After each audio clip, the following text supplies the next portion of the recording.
There's a very famous experiment in which rats were engineered to have no dopamine, and the scientists discovered that if they put food in the rat's mouth, the rat would eat. But if you put the food even a body length away, the rat will starve to death, which tells us that dopamine is fundamental to get the things that we need for our basic survival. Now, every time we're doing something that's pleasurable, from sugar to video games, work, pornography, social media, that will affect dopamine. And the more dopamine that's released, the more likely that drug or behavior is to be addictive. But also, the genetic risk of addiction is about 50 to 60%. So if you have a biological parent or grandparent with addiction, you are more likely to develop that addiction. We have to keep it in balance in order to stay healthy.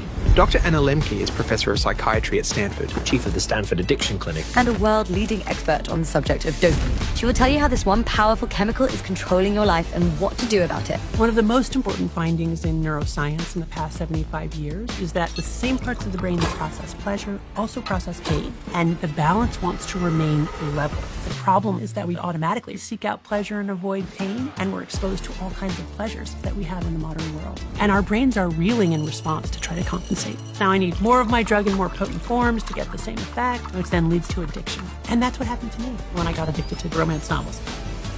Take me into that phase of your life. I was out of control, and I needed to restore a level balance and take advice I give my patients. And what is that advice? The Diary of a CEO is independently fact-checked. For any studies or science mentioned in this episode, please check the show notes. This has always blown my mind a little bit. 53% of you that listen to this show regularly haven't yet subscribed to this show. So could I ask you for a favor before we start? If you like the show and you like what we do here and you want to support us, the free, simple way that you can do just that is by hitting the subscribe button. And my commitment to you is if you do that, then I'll do everything in my power, me and my team, to make sure that this show is better for you every single week. We'll listen to your feedback, we'll find the guests that you want me to speak to, and we'll continue to do what we do. Thank you so much.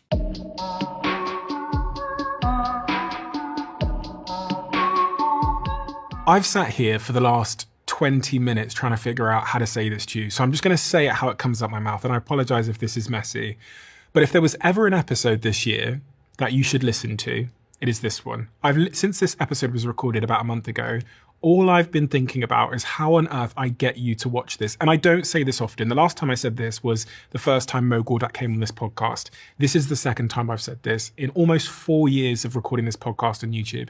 And the reason for that is so many of the things that I know you're struggling with in your life that stand in the way of the person you want to become, that relationship you have with your phone, the procrastination, the cycles of behavior that make you feel embarrassed and full of shame that you've just never been able to crack. All of them, I genuinely believe for many of you are going to be understood today if you listen to this episode. It has changed my life and it has changed much of the lives of my team. If I'm wrong here, you have the right to message me and tell me that I was wrong. Please listen to this episode. Really, really, I mean that from the bottom of my heart. And just to make sure you do, throughout this episode, there's going to be these pop-ups.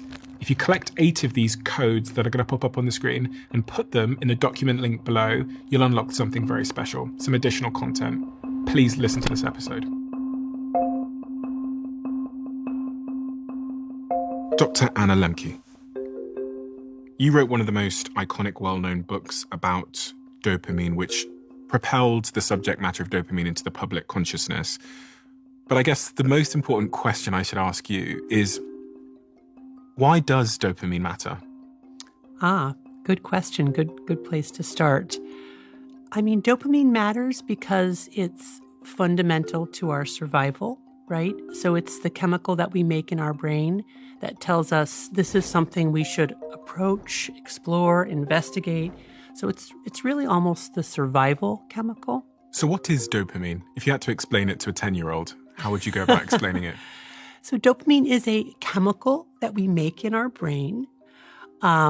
It has many different functions, but one of its most important functions is that it helps us experience pleasure, reward, and motivation. It may be even more important for the motivation to do things than it is for the pleasure itself. So, for example, there's a very famous experiment in which rats were engineered to have no dopamine in the brain's reward pathway. And the scientists discovered that if they put food in the rat's mouth, the rat would eat the food, would seem to get some pleasure from the food, if you can determine that from watching a rat eat, which I think they felt like they could. But if you put the food even a body length away, the rat will starve to death. The idea being that without dopamine, we're not motivated to seek out the things that we need for our basic survival. That's crazy. So you get a rat, you put the food an inch from its mouth, and it will starve to death because it doesn't have dopamine. The dopamine required to just reach out and eat. Yeah, essentially. Maybe it's not an inch, maybe it's a little more than an inch, but the idea being that dopamine is necessary to be motivated to do the work to get the thing that we need. And having an understanding of dopamine, how might that improve my life? Having a basic understanding of how dopamine works, how we process pleasure and pain, and also what happens with dopamine as we go from adaptive recreational use to maladaptive addictive use is something that is really useful, especially for those of us living in the modern world, where now we're exposed to so many reinforcing substances and behaviors that we've all become vulnerable to the problem of addiction. And what are the biggest misconceptions on the subject of dopamine? Because it's kind of thrown around in society. I see it in my group chats, people saying, I need more dopamine or whatever, or, that person just craves dopamine. What are the biggest misconceptions you've come across? The main misconception is that somehow we can get addicted to dopamine. We're not getting addicted to dopamine itself. Dopamine is neither good nor bad. It's a signal to tell us whether or not something that we're doing is potentially useful for our survival. And also it's related to what we predicted about how rewarding or pleasurable something would be. And so it's really, sometimes I joke, it's like the reward theory of relativity, dopamine is, in the sense that pleasure and pain really are truly relative to one another. And so dopamine gives us information about where we are in that relativity scale between pleasure and pain. And when you say relative, you mean, it's quite fitting for anyone that can't see, we have a set of scales on the table, and scales are relative to each other because if you pour in one end, the other end goes up. And if you pour in the other end goes up and this end goes down. And when you say relative, that's what you're describing, right? Yes, okay. that's what I'm describing. Yes. Okay. And what activities that I do every day have an impact on my dopamine? Well, probably almost everything, in some ways. Every time we are doing something that's pleasurable, reinforcing, rewarding, that will affect dopamine. It's really the primary signal that lets us know that this thing is potentially important for our survival, as I mentioned. But even aversive stimuli can trigger dopamine. What's aversive mean? Something that's painful or not pleasurable. Dopamine gets involved in that equation. Anything that's novel or new is something that triggers our dopamine in our reward pathway. Dopamine is fundamental for movement, so not just pleasure and reward, but also movement. So, for example, Parkinson's disease, which is a disease related to stiffness and tremor, is caused by a depletion of dopamine in a part of the brain called the substantia nigra. And as dopamine gets depleted in that part of the brain, people lose the ability to move their bodies.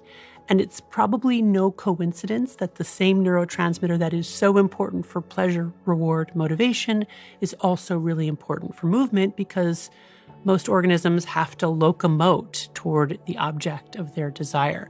If we want that thing, we have to exert effort, right? We have to put in the work to go get it. But in the world today, we really don't have to do that, right? We can swipe right, we can swipe left, and all of a sudden it magically appears at the touch of a finger. And that's very confusing for our brains, because that's not how we evolved. We really evolved for having to do quite a bit of upfront work for a tiny little bit of reward. I just want to, before we move on, talk about this point you said, because I think it's quite foundational to everything we're going to talk about dopamine being relative to pain. Mm-hmm. And I have this set of scales in front of me, and here I have some chemicals that are likely to produce dopamine in my brain, I believe. Mm-hmm. Right, yes. So alcohol. Yes. I have some rum, I have some whiskey, I have some vodka. Mm-hmm. And can you explain to me, using this rum, whiskey, and vodka, how dopamine is relative to pain and what's going on in my brain? Sure. Okay, I'll slide this over to you. Oh, okay. So one of the most exciting findings in neuroscience in the past 75 years is that pleasure and pain are co-located in the brain. So the same parts of the brain that process pleasure also process pain. And in a very simple reductionist kind of way, they work like opposite sides of a balance. So imagine that deep in your brain's reward pathway, which is another exciting discovery, right? That there's this dedicated reward pathway of the brain that consists, broadly speaking, of the prefrontal cortex, which is this large gray matter area right behind our foreheads that's so important for future planning, for delayed gratification, for appreciating future consequences. You might think of it as like the brakes on the car, if we're going to analogize to an engine. And then deep, in the brain, we've got what we call the limbic areas, or the emotion brain. And there you have the nucleus accumbens and the ventral tegmental area that are rich in dopamine-releasing neurons, right? And they act like the accelerator on the car. So when you've got a healthy functioning brain, you've got enough accelerator, but not too much, right? So enough dopamine being released, but not too much. And you've got a healthy prefrontal cortex putting the brakes on that dopamine release. When people become addicted, there's either a problem with the brakes, the prefrontal cortex, or the accelerator, the nucleus accumbens and ventral tegmental area, or both, right? What we're finding is that there's actually a disconnect. So there are large neuronal circuits and pathways between those deep limbic structures and the prefrontal cortex that literally get severed or disconnected when people become addicted. As we think about pleasure and pain being co-located in the same parts of the brain, working like opposite sides of the balance, in order to understand what happens in the addicted brain is to appreciate that there are fundamental rules governing this balance. And one of the most important rules is that the balance wants to remain level. It does not want to be tilted very long to the side of either pleasure or pain. And in fact, what our brain does is first tilt an equal and opposite amount to whatever the initial stimulus is. So I'm going to try to illustrate that here. So let's say our initial stimulus is alcohol. Mm-hmm. Now, alcohol works through its own chemical pathway. It works on our endogenous opioid system, the opioids that we make. We have receptors for opioids in our brains.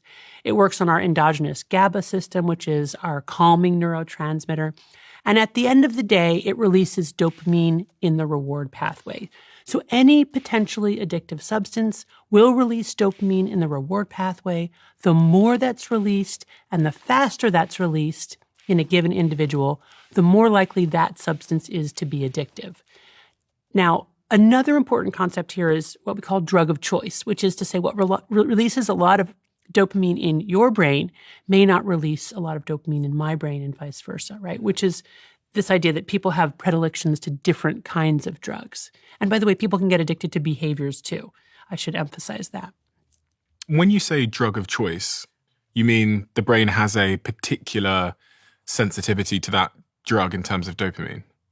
Yes. Okay. The more dopamine that's released, the faster that it's released, the more likely that drug is to be addictive for a given individual. So you're holding some whiskey there. I'm holding some whiskey. There could be a brain that is very sensitive to whiskey, and there could be a different brain that you could pour all the whiskey in you like, and the dopamine response is sort of limited.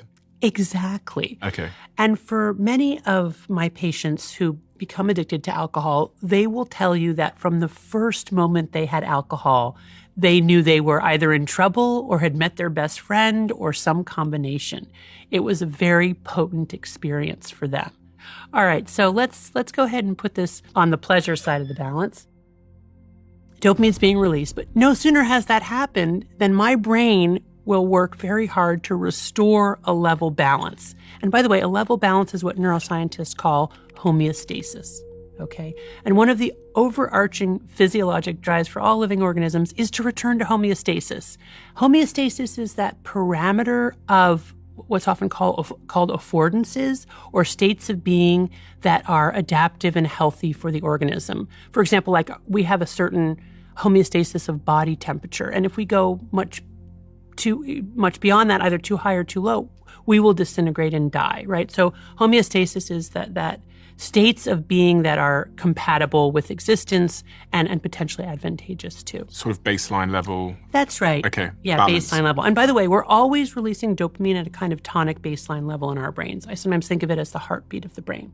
So what's happened here for people that can't see is you poured a little bit of whiskey into one end of the scale, the pleasure side of the scale, and the other side of the scale has risen because now there's whiskey in the pleasure side, which I guess has released dopamine. Exactly. So now Okay. now Dopamine's we've been released released. dopamine in the reward pathway. Okay. Because the pain side went up, does that mean Yeah. there's now less pain in the brain? Well, I think, again, this is a metaphor. Sure. It's an oversimplification. The idea here is just when we press on the pleasure side, we're releasing dopamine in the reward pathway and experiencing pleasure. Okay. Okay. But no sooner has that happened than our brain will try to compensate or adapt to increase dopamine firing by downregulating dopamine transmission, for example, by involuting postsynaptic dopamine receptors. What does that mean? Okay. Okay. So our brain is a bunch of wires, that conduct these electrical signals. And these long spindly cells are called neurons. And the thing about neurons is that they don't actually touch end to end. There's a little gap or space between them. And that gap is called the synapse. And that gap or synapse is bridged by what we call neurotransmitters. And dopamine is one of those neurotransmitters. Okay. And when the presynaptic neuron pulses and releases dopamine, it crosses the synapse and binds to a receptor on the postsynaptic neuron, which either continues or aborts that electrical signal. Does that make sense? Yes. Okay. So one of the ways that our brain can decrease the effects of dopamine, decrease dopamine transmission, is by involuting or taking inside the neuron the postsynaptic receptor. That way, when dopamine is released, it has nowhere to bind. Oh, okay. So it's like removing the docking station. Exactly. Okay. Very good. It's removing the docking station. So essentially, getting back to our scale, we've ingested alcohol, we've increased dopamine firing in the reward pathway. But remember, our pleasure-pain balance wants to return to a level position, level with the ground, homeostasis. So it's going to decrease dopamine transmission by, for example, involuting those postsynaptic dopamine receptors. But one thing about the brain in its process of trying to get back to homeostasis, and again, I like to think of this neuroadaptation process as these gremlins hopping on the pain side of the balance to bring it level again. You don't have gremlins here. You have these little rocks. But let's go ahead and put a rock on the pain side of the balance. And these rocks are friends, right? Their job is to level the balance. Because remember, we got to go back to homeostasis. So I'm going to put a rock on. And you're going to say, oh my gosh, it overshot, right? I've got it pressed down on the pain side of the balance. But that's exactly what happens in our brains. In this process of neuroadaptation, those gremlins hopping on the pain side of the balance don't get off as soon as the balance is level. They stay on until we're tilted an equal and opposite amount. So is that what a hangover is, or a come down, as they would say when people take drugs? They say, I have a come down. Exactly. That's Okay. exactly what it is. That's the hangover, the come down, the Blue Monday, or on a much smaller scale, just that moment of craving, right? That moment of wanting to have one more shot, right? Why does it overshoot? Why can't it just perfectly hit homeostasis? Such a great question. Because then we'd feel fine. Yeah, why did Mother Nature do that to us? So cruel, right? Yeah. Okay. I'm going to tell you an evolutionary just so story. What we mean by that is we don't really know why, this mechanism exists, but from an evolutionary perspective, if you're living in a world of scarcity and ever-present danger, this is the perfect mechanism to make sure that we're never satisfied with what we have, that we're always wanting more. It's made us the ultimate seekers. Okay, because immediately after getting something, I'm now feeling a lack of pleasure and I'm at a deficit, on the pain side of the scale, which means that I'm going to go seeking out more dopamine. And in a world where everything is quite scarce, that could mean going on another 4-hour hunt the next day to go kill a gazelle or something. Perfect. You've Okay. got it perfectly. Okay, interesting. Yeah. Okay, so that's going to motivate me because Jesus, people that have hangovers don't seem very motivated. Right. So now that's it. So why is that, right? It's because alcohol is a product of human engineering. that releases so much dopamine all at once in the reward pathway that our brains are reeling to compensate, right?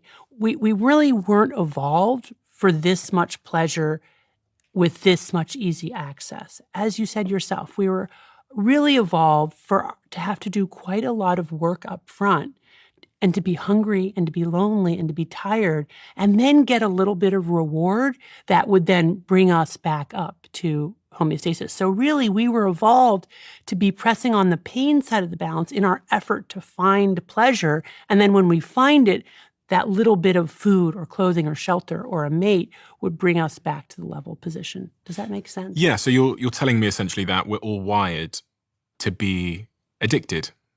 Because if this is how our brain works in a world, it's designed to seek out more dopamine. But the problem we have now is we have all this synthetic dopamine, effectively, like this sort of synthetic chemicals and synthetic things, and an internet that is wiring us to give us so much dopamine so easily. That means that our brains are effectively like mismatched to the world that we live in, and therefore wired to be addicted. Yeah, I think you actually said that. I found a quote you said in an interview where you said, "We're all wired to be addicted, and if you're not addicted yet, it's right around the corner."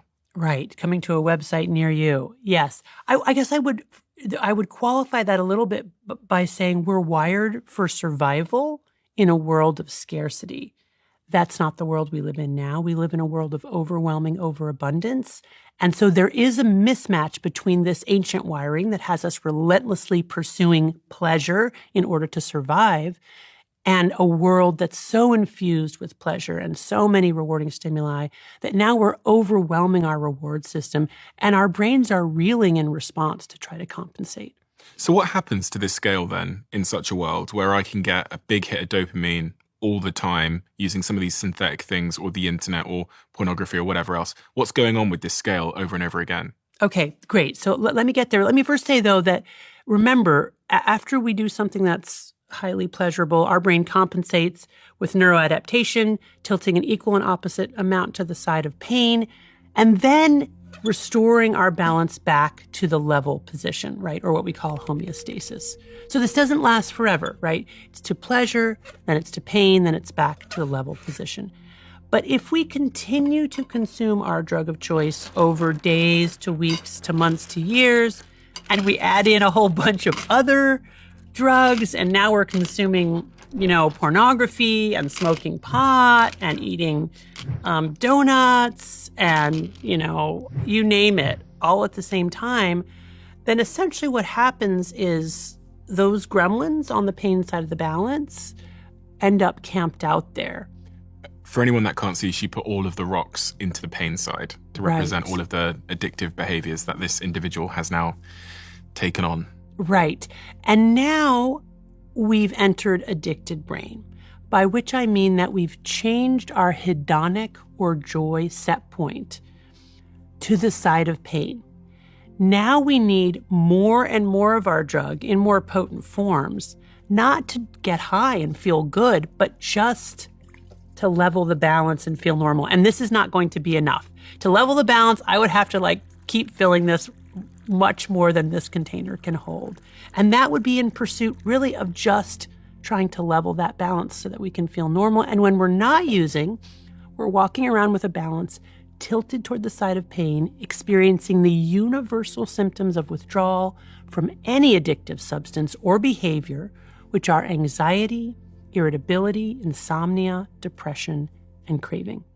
So if I manage to get enough vodka, whiskey, rum, and pour it into the pleasure side of the scale, now that all the rocks are in the pain side of the scale, I managed to outweigh it. What would then happen? More rocks.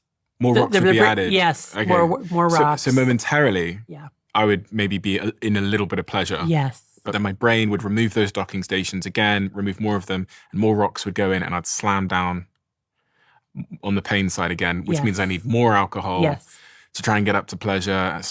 Okay, so really you want to like dopamine fast, or you need to just balance this. And this is so difficult because of the world we live in. It's almost it's funnily enough, because this little scales experiment analogy here has given me a huge amount of empathy for people that are addicts. Oh gosh, I'm so glad you said that, because I think that is the key to empathy for the disease of addiction, as well as for people with the disease having empathy for themselves, is recognizing that on some level, it's out of their control, right? Because when we are tilted to the side of pain, the overwhelming drive to restore a level balance or restore homeostasis as quickly as possible overwhelms any other rational thought about the consequences of my drug use, right? It's just like, get back to the level position, because if I do that, I'll at least feel temporarily better.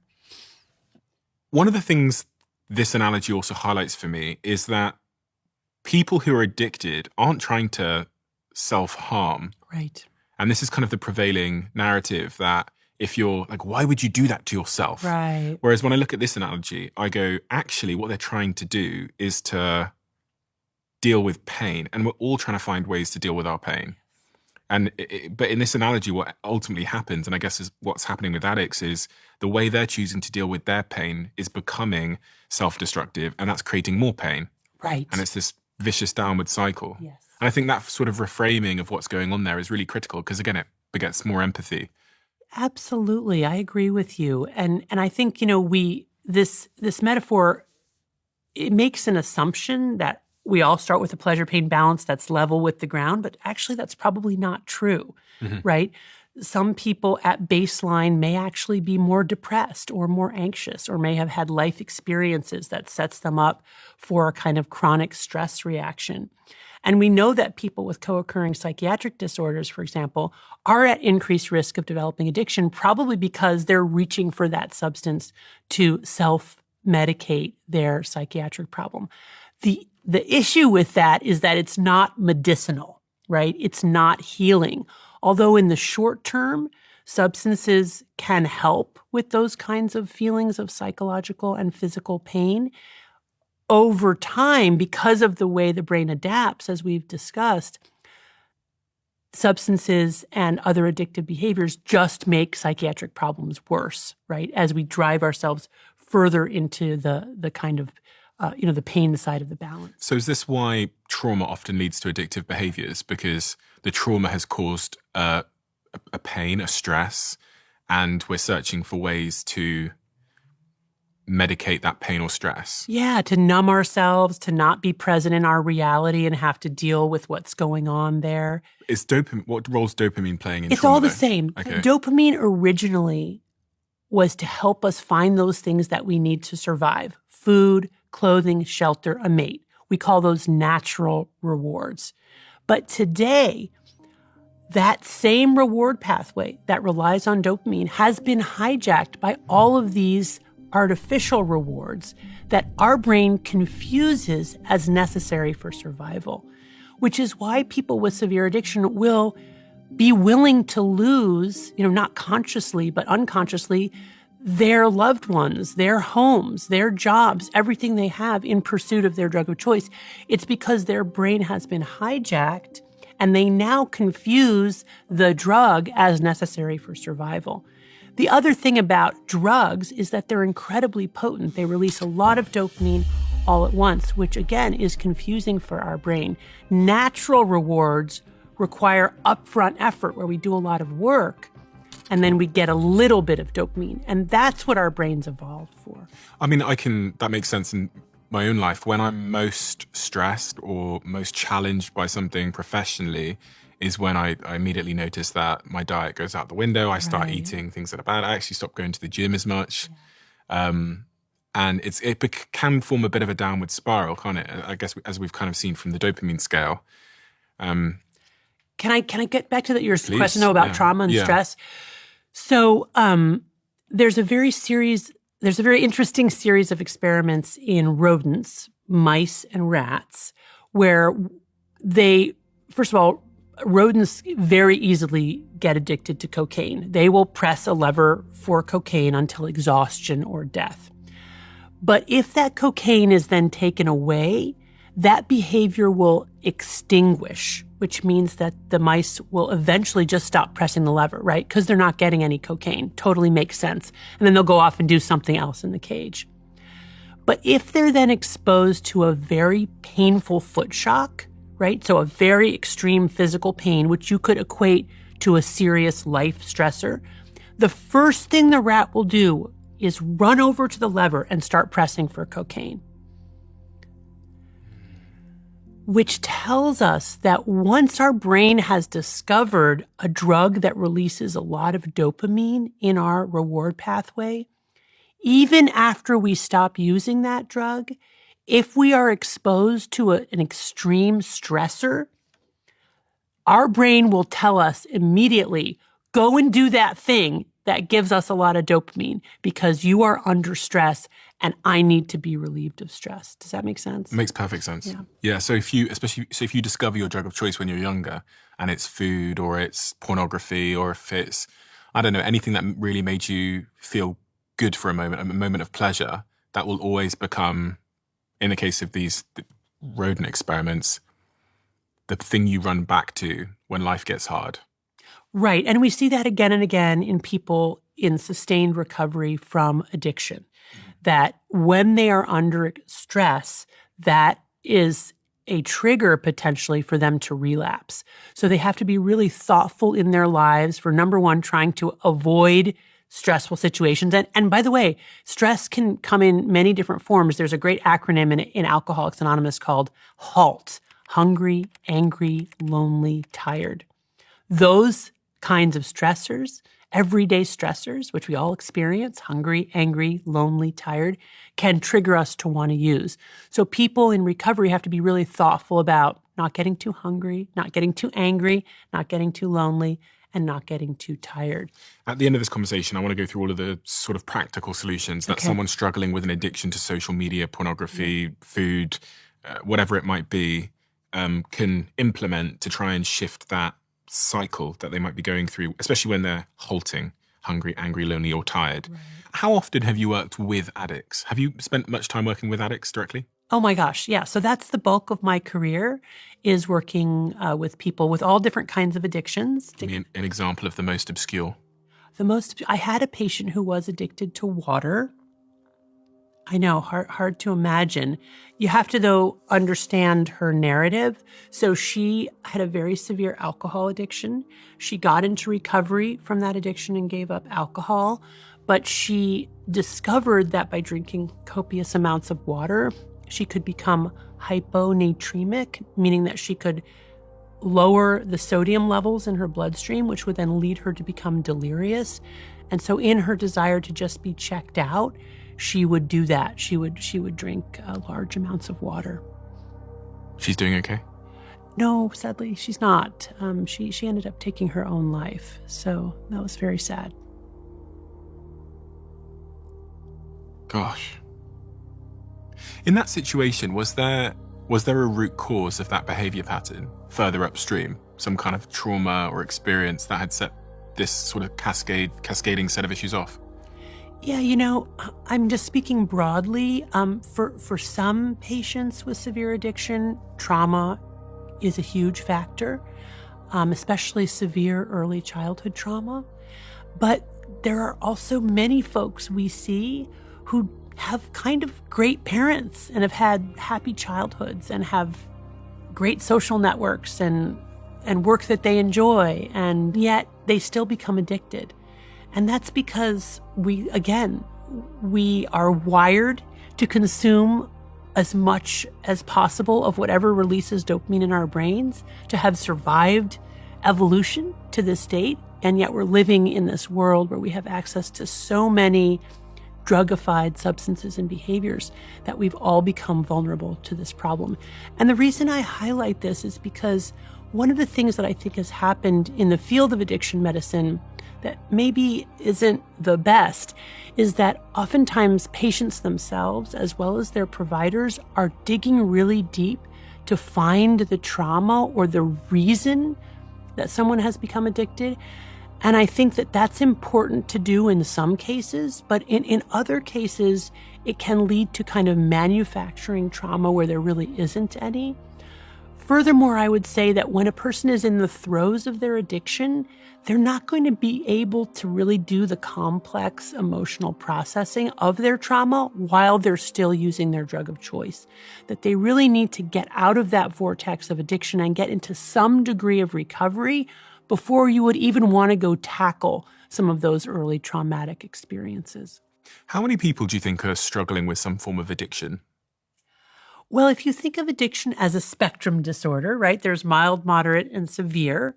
And there's, I would even say, a kind of a pre-addiction state where we're all sort of dabbling in compulsive overconsumption. I would say the vast majority of us, like 90, probably 95%, have some degree of compulsive overconsumption. And, if and when it tips over into what we would call addiction, there's not a brain scan or a blood test to assess that. It's not like, switching a light switch and it's like, oh yeah, now you have addiction. It's not like that. It's, it's often a gradual and insidious thing. And we don't, in fact, have a biological measurement of addiction. We base it on what we call phenomenology, which is patterns of behavior that repeat themselves across time. And broadly speaking, the definition of addiction is the continued compulsive use of a substance or a behavior despite harm to self and or others. And so, that harm can be very subtle or not, right? And it can be a judgment call. Interesting. Because we do throw the word addiction around a lot in society. But really the most important part of that is to understand if it's harming yourself or someone else, the behavior pattern. Yes, that's right. And to also recognize that we're not very good judges of that when we're chasing dopamine. Okay, so we sometimes justify behaviors we have as being not harmful and it's fine and it's not impacting me at all. And what do you mean? Exactly. And we're not very good at seeing true cause and effect, honestly, when it comes to these behaviors, which is why oftentimes people won't really see the harm until they've stopped using for a period of time. In your book, Dopamine Nation, you talk about an addiction that you had. Yes. And it was really surprising to me because I would never have thought that being obsessed with erotic novels could be classified as an addiction. What happened? What was the behavior? Take me into that phase of your life.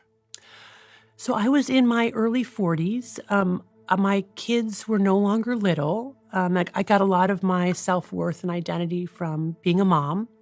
And my kids were sort of entering adolescence. They were doing fine, but they didn't need me as much.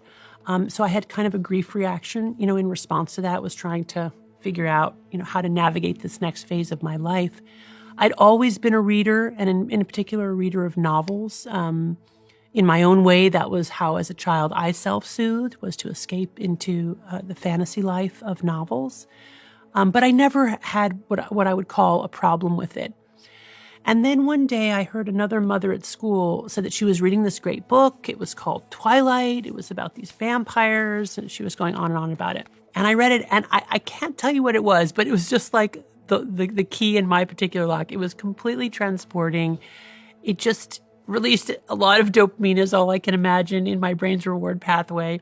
And so I read the whole series, and then I read the series again, and I read it again. And of course, by the third or fourth time, it wasn't as, reinforcing. And I thought to myself, I wonder if there are any more vampire romance novels. And then for me, the real tipping point was I got an e-reader. I got a Kindle. Because what happened was, I even before I got the Kindle, I started reading novels that I would say I would be slightly embarrassed to admit that I was reading, like kind of bodice ripper novels. As time went on, I needed more and more like graphic kinds of descriptions in order to find it pleasurable. And by the way, that's classic for the addiction narrative, right? Where you start out with a little bit and it goes a long way, and then over time you build up tolerance. That's neuroadaptation, the gremlins pressing down on the pain side of balance. Now I need more of my drug in more potent forms to get the same effect. Gradually over time, I started reading, more and more sort of graphic, erotic, sexualized versions of this novel. And I was embarrassed, so I would hide that I was reading them. And that gets into the whole double life of addiction, where now we're lying about our use, we're using our drug over here, but pretending like we're not. So my kids or my husband would walk in the room, and I would be hiding behind another book, one book behind another book. So it looked like I was reading something, I don't know, more sophisticated. And then the tipping point for me came really when I got a Kindle or an e-reader. And then my reading was totally anonymous. I could read these books anywhere, anytime. No one knew what I was reading. And as soon as I finished one, I could read another one. And I almost overnight became a chain reader. Like literally, when I wasn't doing something else that I had to do, I was reading romance novels, one after another, which meant I was less present for my kids, less present for my husband.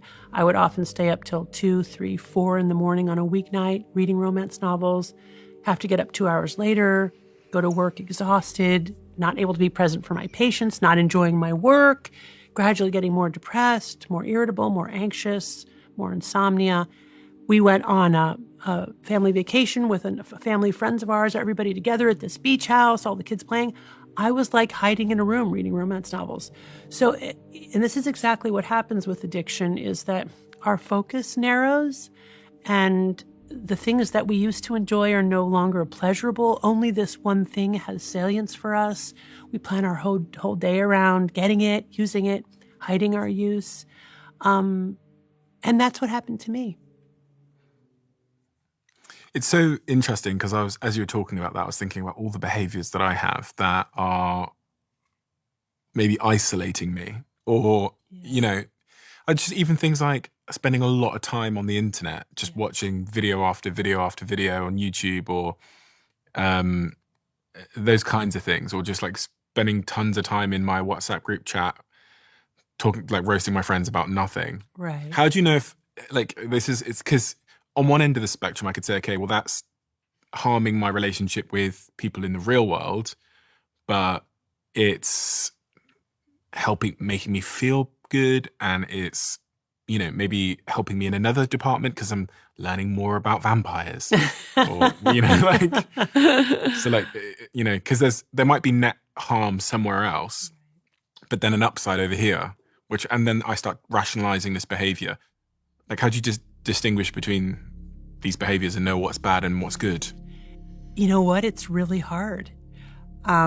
These digital devices are powerful tools, but also very potent drugs. There's no doubt that digital media lights up the same reward pathway as drugs and alcohol. These devices and platforms were designed to be addictive, that is, to keep us scrolling and tapping long beyond what we planned for or what we want or even what's pleasurable. I think we can all relate to using this medium to a point where we don't even like it anymore and yet have difficulty getting ourselves off of it. That really speaks to the inherently reinforcing and cognitively adherent nature of this medium. It is a drug. And so, if and when and how we're crossing into addictive use, I think we need to be very vigilant about whether that's happened in our lives.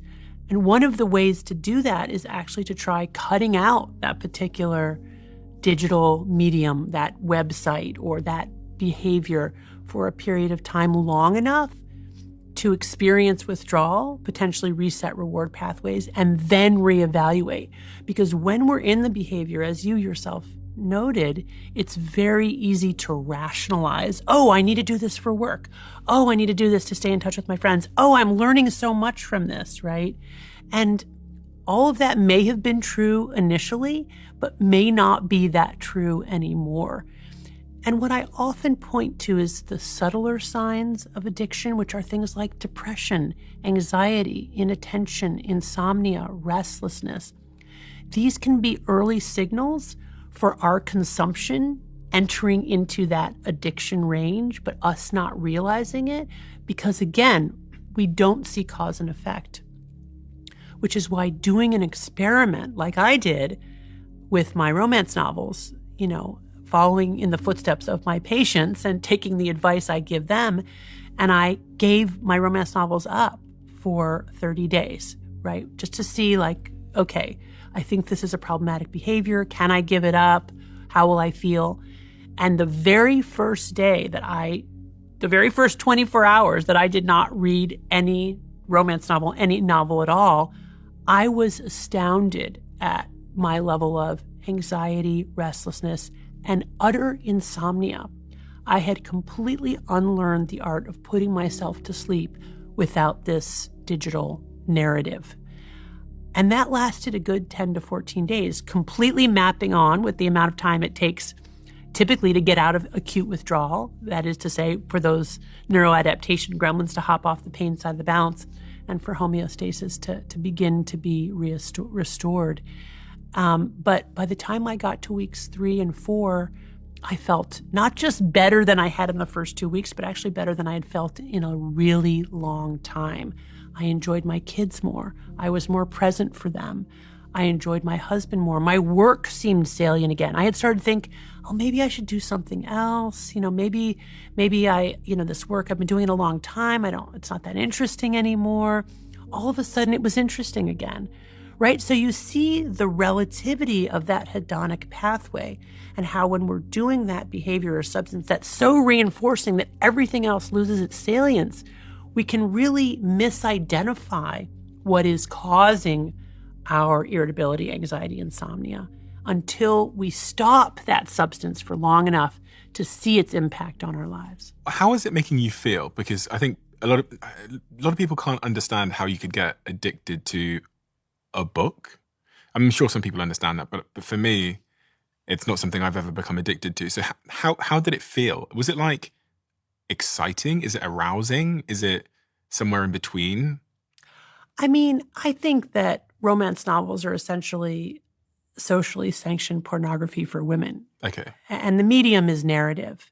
And if you're a person for whom narrative is a powerful drug, as it is for me, a story, a narrative, a fiction, very potent since I was a child, then, it was a natural that would be the thing that I would get addicted to. And basically, just like we've hacked and bioengineered everything to make it more potent, I mean, there's a formula for writing romance novels. Like if you take a physical copy if you go to a store and you pick up a romance novel and you literally physically open it to 2/3 of the way through, you will get to the climactic scene, pun intended, right? It's like it's engineered. I mean, I got to a point where I wouldn't even read after. I wouldn't finish the book. I would go on to the next book. But just to get to the climax part and then you'd move on. Yeah, and I wouldn't even read the denouement or like what happens to the characters. I didn't care. You didn't care about No, their and also future. I got to a point where I didn't care about the quality of the writing or the depth of the character. It didn't matter. It was the drug. It was that moment I was looking for. And there are a lot of free books on Amazon, some of which are high quality and some of which are not. But like, any good drug dealer knows, free samples, that's the way you hook people. I would search for these free samples. And that's part of it too, like the searching for the drug. Mm-hmm. So the upfront work you do for the drug is part of the drug, right? It's all that, the machinations and the hiding and the this and the that gets to be part of like all of the rituals surrounding it. As you were talking as well, I thought about work and work addiction. Yes. Because you earlier used the term excessive consumption. Right. And when I think about work, even my work, I think, Jesus, I excessively consume work. I start so many bloody businesses and invest in so many things. And if you looked at that behavior objectively, if you're like an alien looking down at me, you'd go, this guy's got a fucking problem. Do you know what I mean? Do you think that's funny? No, I'm joking. I feel for you. Do you know? And it's funny because in society, those people are reinforced. We clap. That's right. We clap. We go, this guy's not sleeping. Right. He's working Right. 18 hours a day. Right. Clap, clap, clap. Give him a Right. trophy, an award. Right. Name a thing after him or Right. her or, Right. And it's just really interesting that addiction of work, and you tell me if it can be an addiction. It's certainly on the scale of one end being sort of consumption, excessive consumption, and the other end being addiction. It's on there somewhere. People can get addicted to work. And part of the reason is that we've drugified work, right? When I say drugified, what do I mean? We've made it more potent, and this is true for all these drugs. We've made them more potent, more novel, more bountiful, meaning there's more of it, and more accessible. So if we break that down with work, how is work more potent? Well, certain types of work are more reinforcing, not all types of work. So for example, white-collar work is often now associated with stock options and bonuses, right? There's often like a social media aspect to it, or maybe even a fame aspect, or as you pointed out, those are our cultural heroes, right? So you get all this, adulation for being a workaholic. And that also, because we're such social creatures, right, and human connection stimulates dopamine, that also makes work more of a potent drug. Personal brand, right? So right. Your LinkedIn, oh my God, this person got a promotion. We'll all Right, clap, we'll all right. drop the likes, the comments. You're The amazing. adulation, the award, as you said, the awards, the trophies. And then you've got the fact of novelty. So once we've exposed our brains enough times to a certain drug, as I said, we develop tolerance, right? And then we need more potent forms or novel forms. One of the ways we overcome tolerance is by taking our drug and then changing it slightly, like adding a little new molecule on this chemical, right? Or on the internet, when we're searching videos, we want something similar to what we liked before, but just a little bit different. And that's what the algorithm does automatically, right? It offered, oh, you should check this out. Oh, how about this? Oh, check that out, right? And that engages our treasure-seeking function. We're looking for that novel thing, but that's not too novel, right? It has to be in our category of things we like.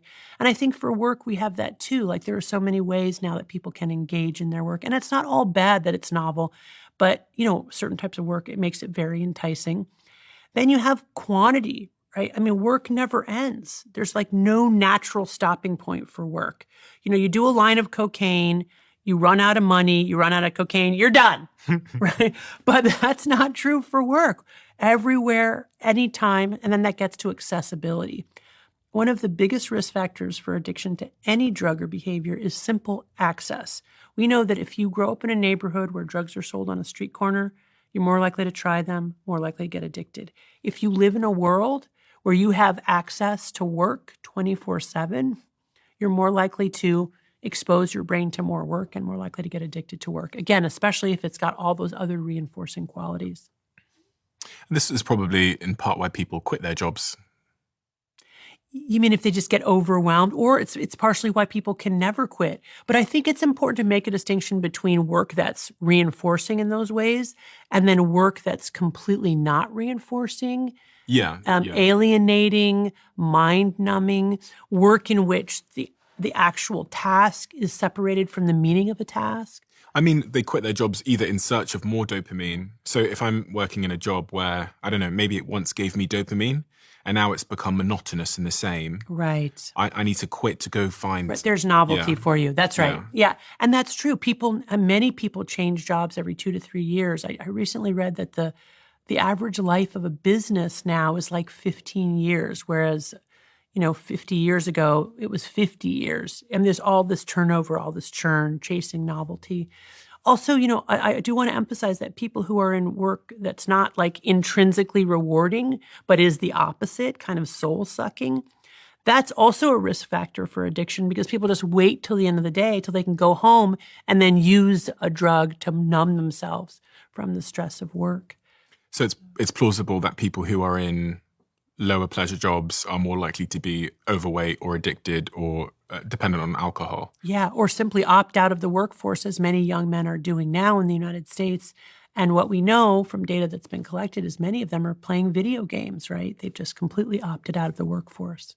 I guess this in part explains why there's a drinking culture that's associated with people who are potentially lower class because they're doing potentially less pleasurable work, and therefore if we think about this scale, that they would then end up in the pub after work.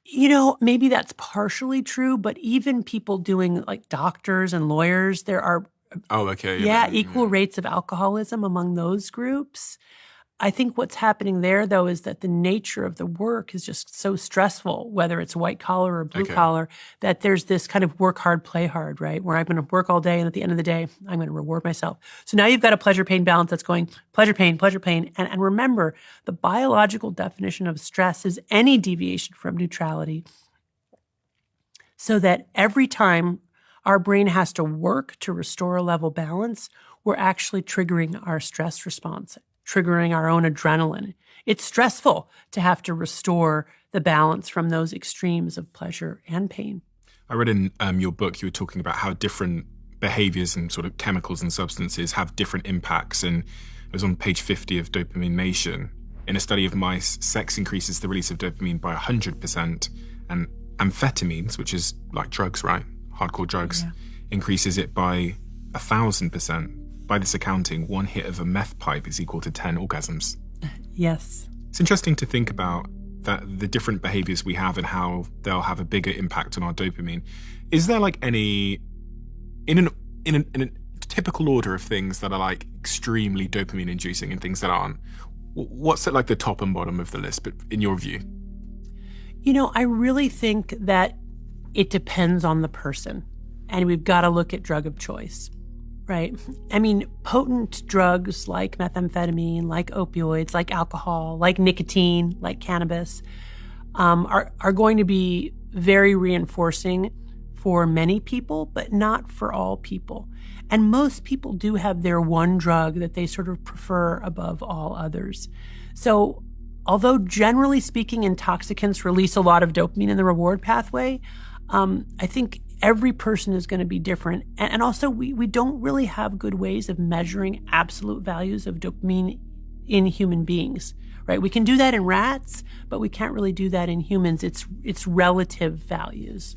I've got this picture here which shows what looks like brain scans in a normal person, but then in someone who's addicted to different substances. I'll put this on the screen and I'll link it below in the description for anyone that needs it and wants to see it. But it effectively shows the impact that like cocaine has on the brain, meth, alcohol, and heroin. What is going on here? So the red in this image represents dopamine transmission. Okay. So how much dopamine is being released from the presynaptic neuron, crossing that synapse, binding to receptors on the postsynaptic neuron, how much dopamine is kind of swirling around in the reward pathway part of the brain. And what this image shows is that on the left-hand side, in healthy control subjects who do not have addiction, there's plenty of red, right? So there's plenty of dopamine transmission in the reward pathway, specifically here in the nucleus accumbens.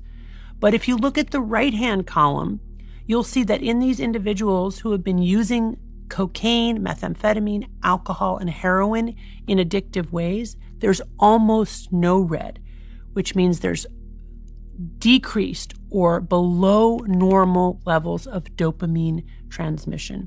They are in a chronic dopamine deficit state. This is evidence of the brain trying to compensate for too much dopamine being triggered by downregulating its own dopamine production and transmission, not just to baseline, but below baseline. And importantly, these individuals who are addicted to these substances, these brain scans were done 2 weeks after they stopped using. Oh, wow. Yeah, which tells us that this dopamine deficit state persists for some period of time. For how long? Well, it depends on the person, but we know at least from this experiment that the first 2 weeks are this persistent dopamine deficit state, which is consistent with acute withdrawal, right? People feel, when they first stop their drug of choice, they feel terrible, right? They experience all of the symptoms of physical withdrawal that correspond with that particular drug they were using, usually the opposite of what the drug did, plus the universal symptoms of withdrawal from any addictive substance or behavior, anxiety, irritability, insomnia, depression, and craving. Now, if they can get through the first 10 to 14 days, what we see clinically is those acute withdrawal symptoms slowly start to get better. And we think that that is mapping on to regenerating dopamine transmission in the reward pathway. And if they can make it to a month, that's usually the point for on average, based on clinical experience, when people really can start to get out of that constant state of craving for their drug of choice and begin to see some light at the end of the tunnel for what their lives might look like if they can maintain abstinence from their drug. And we can't just inject or drink dopamine. I mean, I guess that would be like drinking alcohol. We can't just artificially mess with the balances to try and restore the dopamine levels in an addict, can we? Can't just add a little bit of dopamine. Yeah, it's a great question because we have some natural experiments that suggest what might happen if we do that. So as I mentioned before, people with Parkinson's have depletion of dopamine in the substantia nigra. That's what causes that that motor disease. The treatment for it is to give L-DOPA, which is a dopamine precursor. If I were to give you a spoonful of dopamine, it would do absolutely nothing because it doesn't cross into the brain. It doesn't cross the blood-brain barrier. But I could give you L-DOPA, which is a precursor chemical that would cross your blood-brain barrier and get turned into dopamine and then diffusely bind dopamine receptors in your brain, in the reward pathway, but also in the movement pathways. When we give patients with Parkinson's dopamine in this form, that can temporarily improve their movements, but in about 1 in 4 Parkinson's patients, they will develop a de novo addictive disorder. Shopping addiction, sex addiction, other types of addiction. Because we have the same problem. We are stimulating the reward pathway with dopamine that is ingested exogenously from the outside. And our brain reads that as, oh boy, gotta compensate by downregulating dopamine transmission to below baseline, which then puts us in that addiction vortex. Does that make sense? It does. So we have to, it tells me that we have to live lives in a certain sense of, we have to live our lives in a certain sort of homeostasis. And it's so easy not to in the world we live in. It's like impossible to live in a perfect homeostasis balance in the world we live in. Right. Even more than having to try to live within this sort of narrow range of homeostasis, in the world we live in today, we probably have to intentionally do things that are painful, do things that are hard. Pleasure-pain balance, Yeah. Like we learned that when we press on the pleasure side of the balance, like with alcohol or pornography or romance novels or cannabis or whatever it is, right? No sooner does that happen than our brain adapts by those neuroadaptation gremlins hopping on the pain side of the balance to bring it level again, but they like it on the balance, so they don't get off right when it's level. They stay on until we're tilted. An equal and opposite amount to the side of pain, that's the come down, the hangover, etc. But it turns out the opposite is also true. If we intentionally press on the pain side of the balance, for example, with exercise or an ice-cold water bath or intermittent fasting, those gremlins will hop on the pleasure side of the balance, and we will get our dopamine indirectly by paying for it up front. And there are studies in humans showing that when humans expose themselves to exercise, for example, dopamine levels gradually rise over the latter half of the exercise. And then when the exercise stops, dopamine levels will remain elevated for hours afterwards before going back down to the baseline level position without ever going into that dopamine deficit state. So it's a great way to get our dopamine in directly because it's much less vulnerable to that compulsive craving phenomenon of overuse. So you're not going to get an exercise come down. You can, but and people can get addicted to exercise, right? But typically it's very unusual because the upfront cost to do the work and endure the pain of exercise in the first place mitigates our vulnerability to an exercise addiction. And in general... Okay, because it's so hard to do that it's going to be hard. It's not like pulling a lever on a slot machine or clicking on a porn website. It's difficult. Exactly. Yes. Okay. So fighting for the dopamine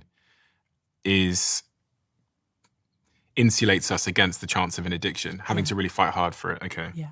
And this kind of explains, I guess, in part why I pulled out some stats ahead of our conversation today that from 1996 to 2008, participation in ultramarathons has increased by 1,676%. The ice bath market is expected to rise from 350 million in 2024 to nearly $500 million by 2030.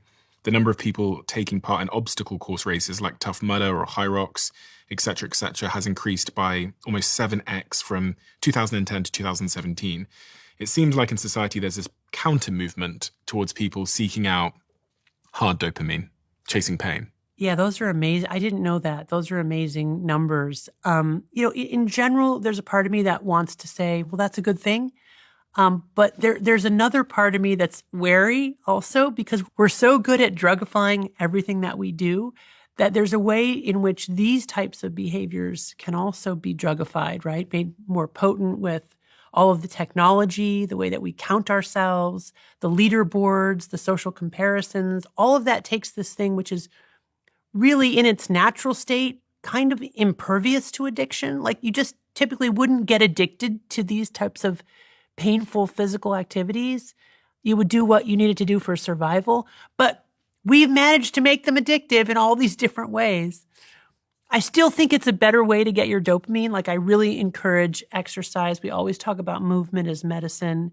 And in general, our life is so convenient, so easy, so passive, so sedentary that I'm telling patients all the time, get up off the couch, move your body, walk around the block. I think that's the bigger obstacle right now is just getting people to move. But I do think we need to be wary of not going too far in the direction of like the ultra, whatever it is. So what is a better way to live? If we're trying to optimize for happiness and to keep our dopamine in balance and not have the crashes, etc., and come downs and hangover, what is a optimal way to live our lives? Do we have to look back at our caveman ancestors and live like them? I think that part of the problem is that we've organized our lives now around rewards. Almost everything that we do is predicated on the feel-good moment we'll have at the end of it. And because of that, we are missing out on the process.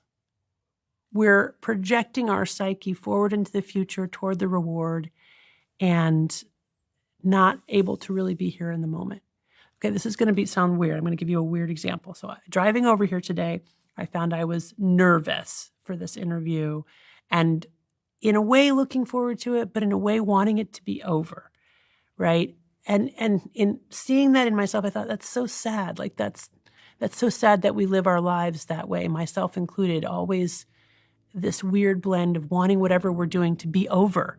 So that in a way we can just go hide and do whatever that self-stim thing is that we do where we're safe and we're like, stimulating ourselves in some way. And then I thought, well, what if I knew that I was going to die right after?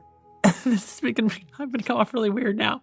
But what if I knew that I was actually going to die right after our conversation today?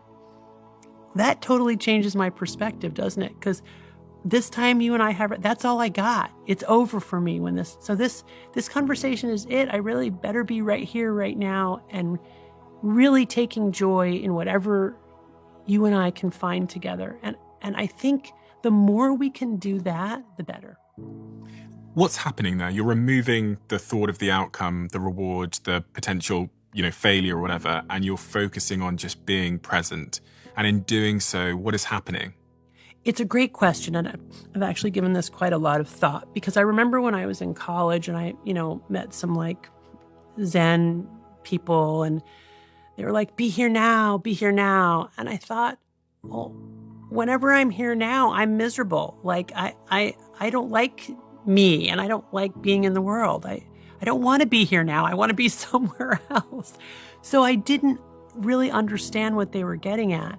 It really took me till I had lived quite a lot of life and had some significant experiences and given it some thought that I realized, be here now means be here now and be uncomfortable and be okay with being uncomfortable and being okay with not being able to control my pleasure or my pain or my comfort level, but just being open to whatever comes. And I think that's a key shift, that I'm not trying to control my experience in the moment and that it's okay to be unhappy or restless or uncomfortable and not trying to run away from that, but just really turn and face it and embrace the discomfort, which I also think is quite universal. I don't think I'm alone in that. And then the key piece about not anticipating the reward helps me be in the moment, right? Because I'm not just waiting for the good thing to come after. I'm saying to myself, imagine there's nothing good coming after, nothing at all, right? There aren't rewards. This is it. And then also being able to say, and it's okay if in the moment, like, it's not great. Like, I can embrace that. I can be unhappy or restless or anxious or whatever it is. And then when I do that, I feel like there's a funny thing that happens, and all of a sudden I'm not as anxious, right? And I am present, and there is some joy there. Interesting. So when you allow yourself to deal with being uncomfortable in the moment, it turns out it removes the thing that was making you uncomfortable in the moment, which is like the avoidance or the worry or overthinking, whatever else. Yeah, I think we have this, and it's fed by modern culture, this kind of expectancy that really we should be happy all the time. And that if we've arranged things appropriately for our lives, and if we've done our work and, aimed true, then we should just be like, life is great. And I don't believe that anymore.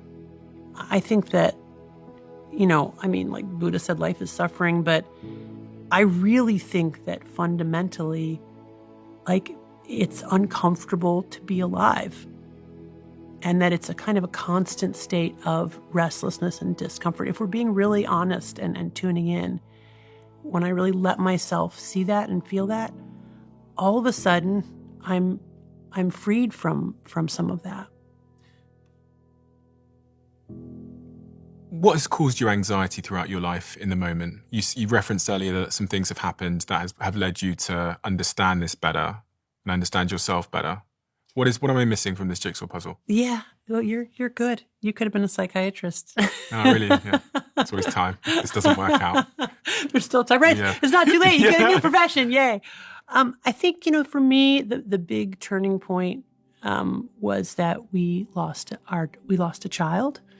And in the immediate aftermath of our child's death, I was just determined to sort of undo the experience and, get enough psychotherapy and enough whatever it took to sort of not feel that pain. And it wasn't until I really just said, I'm going to feel this pain for the rest of my life, it's never going away, that suddenly I felt some relief from that pain. And that was a real window for me. So interesting that it's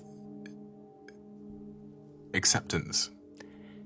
Yeah. And I think, one of the reasons I love treating patients with addiction is because I really relate to that hitting bottom moment, that moment when it's like, you just have the feeling that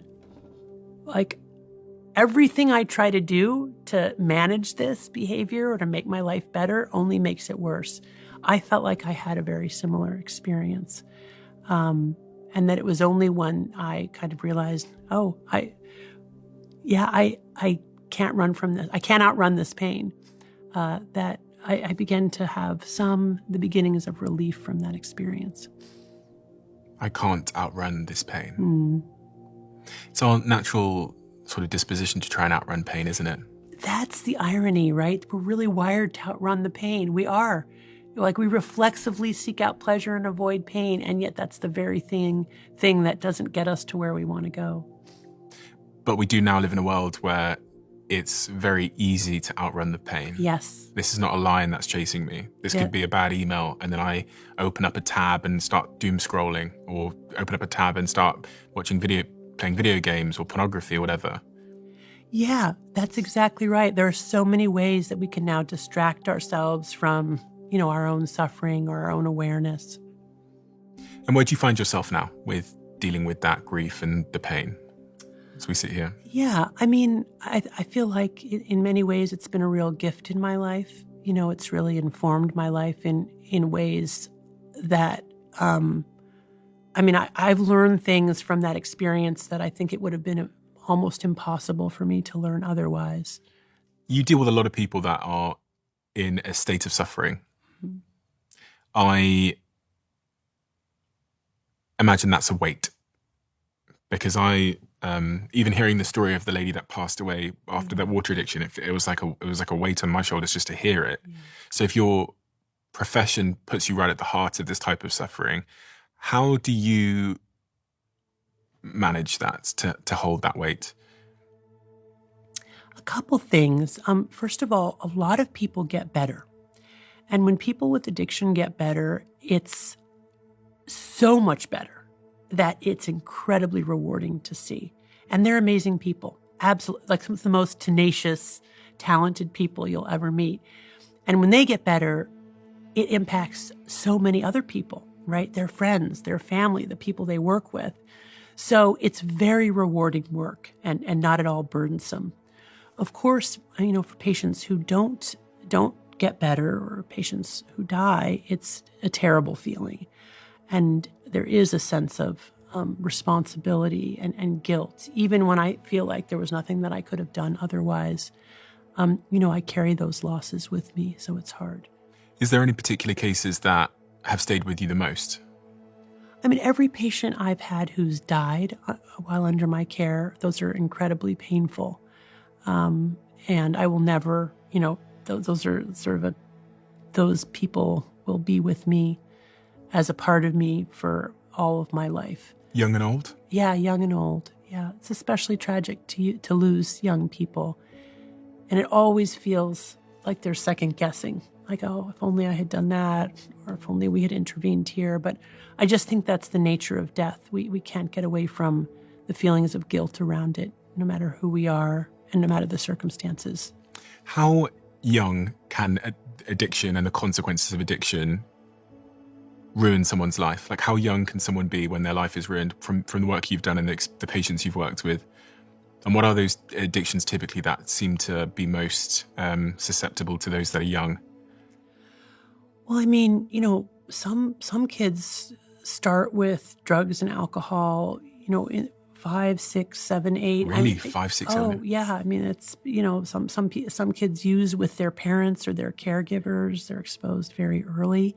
If we seriously conceptualize digital media as a drug, then we've got, even younger cohorts starting with that. And we do know that kids can get addicted to digital media and as a result, die from that. There was just this tragic case of a young man who essentially got addicted to a chat box. I think he was 14, not my patient. It was written up in the New York Times and the Wall Street Journal. And he fell in love with this chat box, started to isolate, wasn't spending time with his family or friends, and then eventually took his own life, purportedly so he could join this imaginary person. What's the youngest patient you've ever seen? The youngest I've seen is probably around 15. And they had an addiction? Yeah, usually cannabis, alcohol, nicotine. Can you get addicted to cannabis? Oh, yeah. Oh, my gosh. Cannabis is very addictive. Really? Oh, yeah. Yeah. Harmful? Very harmful. The target organ that it damages the most is the brain. It's harmful in many ways. Number one, it demotivates people often. And so they can have the feeling that they're getting stuff done or that they're creative when in fact they're not doing anything. Most people smoke it, and so it can be damaging to the lungs and other organs. A lot of people say that, well, cannabis isn't addictive because I don't have this standard withdrawal phenomenon when I stop, like I don't have the shakes or anything like that. But keep in mind, the universal symptoms of addiction are psychological symptoms: anxiety, irritability, depression, insomnia, craving. And people have that in spades when they try to stop using cannabis. Plus, we often see something called the hyperemesis syndrome. So cannabis can help with nausea and vomiting. It can help decrease the feeling of wanting to vomit. But again, as the brain continues to be exposed to it, there's this process of neuroadaptation. It stops working, and it can even turn on them and do the opposite. So eventually people can actually have a cyclical vomiting syndrome as a result of cannabis. So they'll show up in the emergency room and say, I can't stop vomiting. And the reason is because of the cannabis that they maybe initially started to stop feelings of nausea. On page 40 of Dopamine Nation, you say we've lost the ability to tolerate even minor forms of discomfort. Yeah. And as I was reading through this section of your book, I was thinking, it sounds like we've gone a little bit soft in society. We've reset our pleasure pain threshold to the side of pain, that even the slightest thing feels like trauma to us. Even things that, objectively speaking, a generation or two ago would not have been considered traumatic are now trauma. We live in a bit of a trauma society, one that doesn't appear to be very resilient. And the only measure of that I have is if I think about the work that my grandfather had to do versus the work that, people maybe in my generation do and complain about. and seem to be like objectively suffering over and stressed about, it seems like there's been a shift in our threshold, our tolerance levels. Can this be explained through dopamine? What's going on here? And do you believe that's true? Have we gone a bit soft? I would say succinctly, yes, I do believe we have gone a bit soft, but I don't think it's a moral problem or a character problem. I actually think it's a physiological problem based on the fact that we're insulated from pain and we're exposed to all kinds of pleasures. So I really think that we have individually and collectively reset our reward pathways to the side of pain, meaning that the gremlins have now accumulated on the pain side. We've tipped ourselves to the side of pain. Because we've had so much pleasure. Because we've had so much pleasure. Yes, thanks for having me clarify. So that, now we need more and more pleasure to feel any pleasure at all. And the slightest little pain, and we're, experiencing excruciating pain. You add to that the fact that we have a culture that tells us we should never be in pain, and that if we are, something's wrong with our life, or something's wrong with our wife, or something's wrong with our job. And so now you've got, a whole generation of folks who feels like they're experiencing more pain because they're literally do not have the mental calluses to tolerate pain.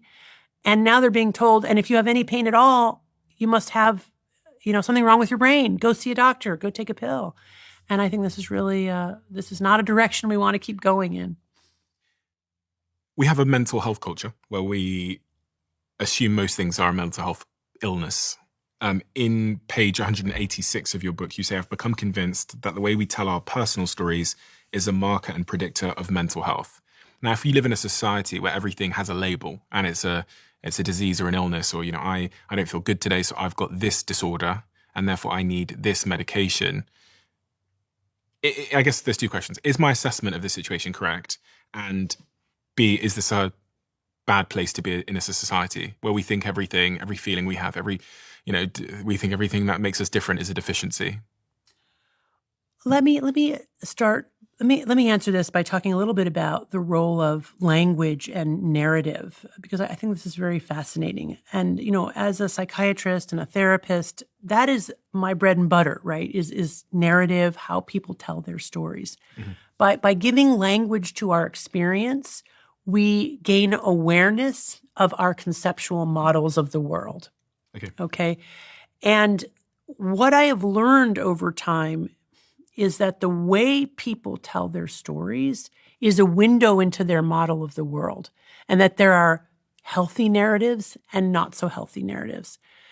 And in general, in my clinical experience, when people come into the room and they tell their life story in such a way that they're always the victim of other people and circumstance in the world, those are people who are, number one, not doing well, and number two, not going to do well going forward unless they change that narrative to acknowledge what they've contributed to the problem. And the reason for that is because the way that we narrate our lives is not just a way to understand our past, it actually is our roadmap for the future. So if I see myself as a victim, and that's my narrative, I will literally create victimhood for myself going forward. I will literally change my sensed experience so that whatever happens, I'll make sure I end up as a victim. When people with severe addiction get into recovery, one of the most palpable changes that I see is the way that they narrate their lives. They go from, in addiction, talking about their lives as if it's always everybody else's fault, to in recovery, talking about their lives in a way that says, oh, you know what? I could have done better here. Or you know what? That's something that I keep doing that really messes with my life that I want to change, and I'm going to figure out how to change that. Why is it so hard to take responsibility in such a way? Great question. We just hate to do it. Because when we do it, we feel shame, and shame is an incredibly painful emotion. It's like a gut punch of an emotion that is associated with fear of abandonment, fear of being shunned by our tribe. We'd much rather paper that shame over with anger and resentment toward others. It's interesting because there'll be different groups of people listening to this now. There'll be the high responsibility group that just love and revel in taking responsibility because they think taking responsibility means that they are strong. It means that I'm so strong, I can take the blame and withstand it. And it's funny because the more I've learned to take responsibility for things in certain areas of my life, the more I've become proud of myself and the more I think I'm strong. And I'm like, oh, look at me, I can take responsibility for anything. And then if you go down this spectrum, you'll eventually get to the end of the spectrum where you've got people who, even as they heard you say that, will feel cognitive dissonance. They'll feel a sense, like a little, it'll irritate them. It'll piss them off, and they will be the whataboutery gang. They'll be saying, yes, but what about Dave? He did this to me. And, they'll like the immediate reaction would be, they're pissed off. They've probably gone now. They've gone.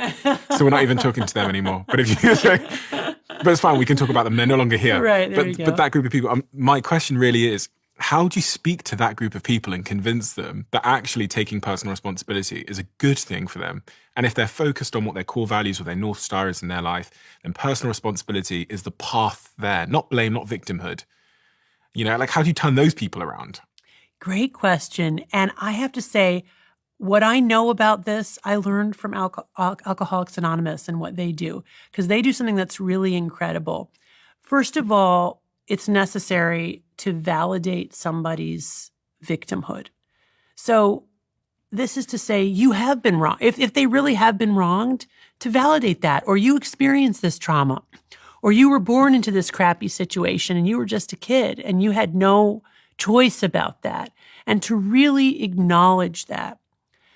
But then the fourth step of the 12 steps of Alcoholics Anonymous talks about looking at each of those situations, and after writing down, like, this person wronged me and exactly what they did. So, taking time to focus on the resentment, right? Then only after that to say, okay, but is there anything that I did that contributed to that problem? Is there anything at all that I could have done differently? And for a little kid, born into a horrific situation, there's not much, right, that a kid could have, we don't expect a child to take responsibility. But the adult who was that child, who continues to perpetuate some of the harms they experienced on other people, now we're talking. Now you can begin to take responsibility for your actions in the world. So I think starting with validating, the trauma or the victimhood or the way in which we were wronged, processing it, so giving it airtime, right? But not stopping there, which is by the way, often, in therapy, certain types of therapy, that's often where we stop. We don't then take it that very important next step and say, but, let's go and look at that again. And is there anything at all that you're contributing to this problem? Maybe it's just that you continue to ruminate about it, right? That you're ruminating on your resentments is in a way your happy place. And maybe that's what you need to stop doing. So that form of sort of psychotherapy that stops there can help keep us sick and make us sick. Yeah. It's interesting because someone that's in that therapy room who has ruminated themselves all the way down to having a low self-esteem, being depressed or whatever, it appears to me that people who are at that sort of ground floor state find it hardest to take responsibility for some reason. That's an observation in my life that the people that I have met that are the worst still, that struggle the most with taking responsibility, are those that have a very low self-esteem. So it's almost this double-edged catch-22. And then I've also pondered whether, someone that never takes responsibility is more likely to have bad things happen to them, make mistakes, which are then going to further hurt their self-esteem, which are going to make it even harder to take responsibility. So I guess the question is there a relationship between my current self-esteem and my ability or inability to take responsibility for a situation? Yeah, great question. It brings to mind a patient of mine who said to me that, and he had very, very low self-esteem. And he said, essentially, Dr. Lemke, I'm the piece of crap around which the universe revolves. Meaning that he had his own brand of narcissism in which he wasn't the most successful person. He was the most successful at being the least successful person. And that became his identity, right? That was sort of how he saw himself. and also how he saw the world. And it became very entrenched. And it was a kind of a narcissism because he created then situations in order to perpetuate, like, I'm the worst of the worst. So I think the ways in which we get these sort of entrenched ideas about ourselves and the world can really hold us back from seeing clearly who we are, who other people are, and what the possibilities are. Does our personal narrative need to be positive? I mean, what do you mean by positive? Like, rah, rah, I'm great. But almost like have a positive ending, because I was thinking about the personal narrative I've created in my life. And my personal narrative is like, kid, born in Africa, came to the UK, little bit of racial abuse here and there, felt different, shame, insecurity, parents weren't around. This made me independent. The shame made me motivated. And then I did this, and it went well. That's like my personal narrative. But if my personal narrative was moved to Plymouth from Botswana in Africa, a little bit of shame, a little bit of pain, parents weren't around, my parents didn't love me, people don't love me. Right. If my personal narrative ended there, would it be detrimental to me ever becoming successful, happy, healthy? I'm just wondering because we all have a personal narrative. Yeah. We have like a story. Right. If we're up on stage and someone passes a Right. mic to us and says, tell us your Right. story, Yeah. we'll narrate this version of events, skewed towards victimhood, to Yeah. heroism, Right. to, Yeah, I mean, as I said before, how we narrate our lives is important, right? It's not trivial. And there are healthier narratives and there are not healthy narratives. And I would argue that the victim narrative, where perpetuates victimhood, you could make the same argument that the hero's journey narrative perpetuates herohood. Having said that, if we get too stuck in any fixed identity or any narrative, I think that can become its own trap, right? And then we wall ourselves off, feeling like we have to show up in a certain way or be a certain person. And I wonder if you have that experience. Like, you have this hero's journey and now you got to be this hero. And I mean, I can imagine that would be burdensome at times. Yeah, I think it causes a lot of like dissonance internally. What I mean, like, so when I say dissonance, I mean discomfort internally, because people meet a version of you that doesn't reflect the version of you that you know. So like the experience you have when you go, like I go to the gym or something. Yes. And I say this to my team all the time. Anyone that knows me personally has heard me say this 50 times. I will say the phrase, I just don't understand what these people are talking about. Like, I just don't get it. And I said to my team the other day in the office, I went, it's almost like I think they're lying to me. And I said, I was in this meeting group. When you say you don't understand, you mean when they praise you? Yeah. Or, okay, yeah. Because yeah. it's so Yeah. unbelievable Yeah. what they're saying to me. Yeah. That it feels like I've not even watched the Truman Show, I just know what it means, but it feels like these people are just all lying to you. Yeah. And I was talking to Jack and the team the other day about going to Thailand and being so far away from home and people coming up to you, like thousands of people were doing this meet and greet thing and saying these things to you. And I said to the team, I was like, I think it's like, it's part of my brain that's like, these people are lying to me. And also, you can see how it can be a slippery slope to slide in to their narrative of you. Right. And you've got to do quite a lot to just like stay at home. What I mean by stay at home, I don't mean like physical location. I mean like staying grounded in like who you actually are. Right. And this goes for people that obviously, have a public platform or don't. It's very easy for one person on the internet to say something to you and then you to start to accept that as your narrative. It's easy for your parents to tell you that you should be a doctor, and then you go to university and you study to be a doctor and you become a doctor, and then you start thinking you're a doctor, and how that can sway you away from the full array of things that make you who you are, the music, the whatever hobbies you had. Yeah. Narratives are comfortable sometimes. They make us feel heard and understood. They make us fit. Yeah. But they also are a double-edged sword because they can take us away from like who we actually are. Yes. Yeah. So when I think about, your experience of feeling like people must be lying to you, I mean, sometimes we call this something like the imposter syndrome, where you feel like Interesting. I've never thought of it like that. A but that's projected, exactly what it is. Yeah. Projected personal persona that is true in a way, but also doesn't capture the fullness of who you are, or maybe is so extreme in terms of looking good that it's inevitable that you'll feel some dissonance with that kind of heroic figure. And I think the way to think about that, and also, not become like cynically suspicious of people who praise you when they meet you, is just to recognize that you have become a kind of cipher or a vehicle for their projections. So they've listened to you, they've had a very positive experience, or maybe they learned something and it meant a lot in their lives, and you were the vehicle for that. And so you're a symbol for them, and they're projecting positive feelings onto you because you're now integrated in their mental tapestry as kind of a totemic figure or a token, something important and symbolic. So interesting, because part of what you just, as you were talking, I was thinking, do you know what's interesting? I'm not even the smart one in this. I'm interviewing these smart people. The smart people are changing their lives. And then someone comes up to me in Thailand and says, well, you're wrong about that. So you're obviously really smart. And you also have, a really high emotion quotient, right? Which is its own kind of underappreciated smarts, where you read people really well and you have intuitive reasoning.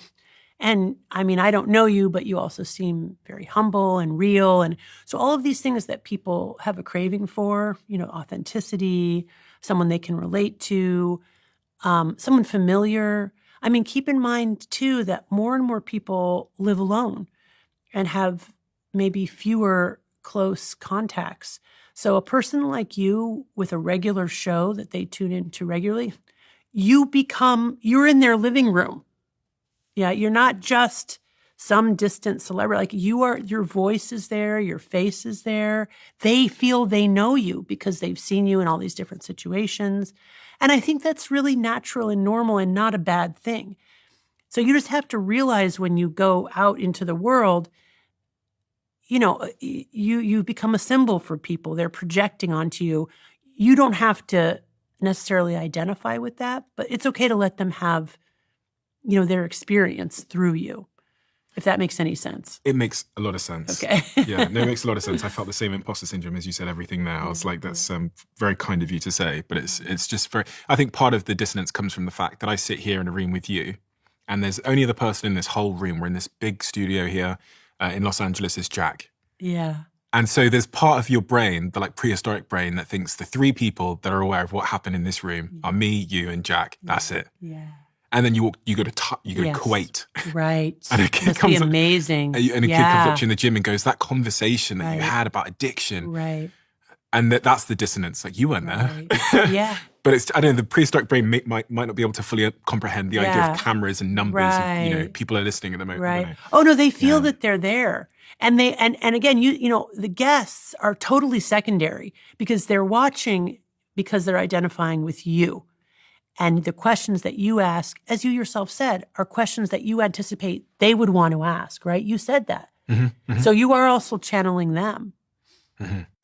When it comes to food, I trust my gut and I trust Zoe, a business I'm an investor in and today's sponsor of this podcast. All the nutritionists I've spoken to have highlighted just how misleading information is out there when it comes to food. Take Healthy Halos. The claims you see on packaging that say things like low sugar and nothing artificial are often a sign of foods to avoid. Have you ever noticed a health claim on fresh fruit? You probably get my point. Understandably, there's loads of distrust out there. Who should you turn to for accurate information?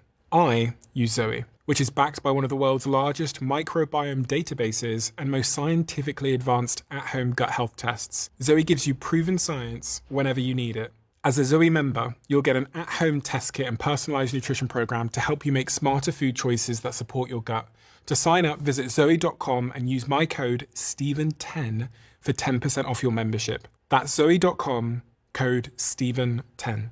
Trust your gut, trust Zoe. On this point of how we help someone in our lives who's suffering with some of the things we've talked about today, what is a bad way to try and help someone? Because we're in our love for them, sometimes we do things which, even in my own experience of people that are struggling in my life, I think in my pursuit of helping them, I've actually hurt them in some way. Yes. Well, there's this whole sort of area of the addiction field called codependency. And codependency refers to the ways in which a loved one of the addicted person can actually enable or make their addiction worse without realizing it and without intending to. And the way that essentially happens is that we can Well, number one, addiction is very often a family systems problem. So the person who gets addicted, their addiction affects everybody in the family. And in order to cope and compensate, the families can end up in these very strange, maladaptive places.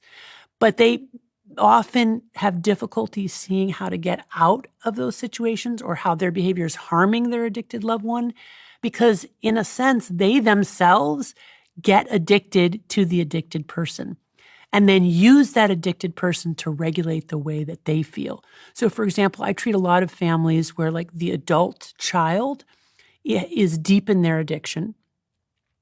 The parents know that the money they're giving the child is mostly going to drugs and yet cannot bring themselves to stop giving the money. And often they're manipulated by the child saying, well, the adult child saying something like, well, if you don't give me money for drugs, I'm going to go get it off the streets and it's going to be laced with fentanyl and then I'm going to die and it's going to be on your hands. So this kind of like emotional hostage taking. But even when it's not that blatant, what can happen is just this very fascinating, very twisted and meshed relationship between the addicted person and the codependent person, where, again, having the person engage in their addiction in a way is a predictable scenario for the codependent person. So even though they may say on the face of it, they want this person to stop their addiction, on another level, they really don't. They get to be the martyr. They get to be the savior, or they even just get to predict what that person is doing based on their use.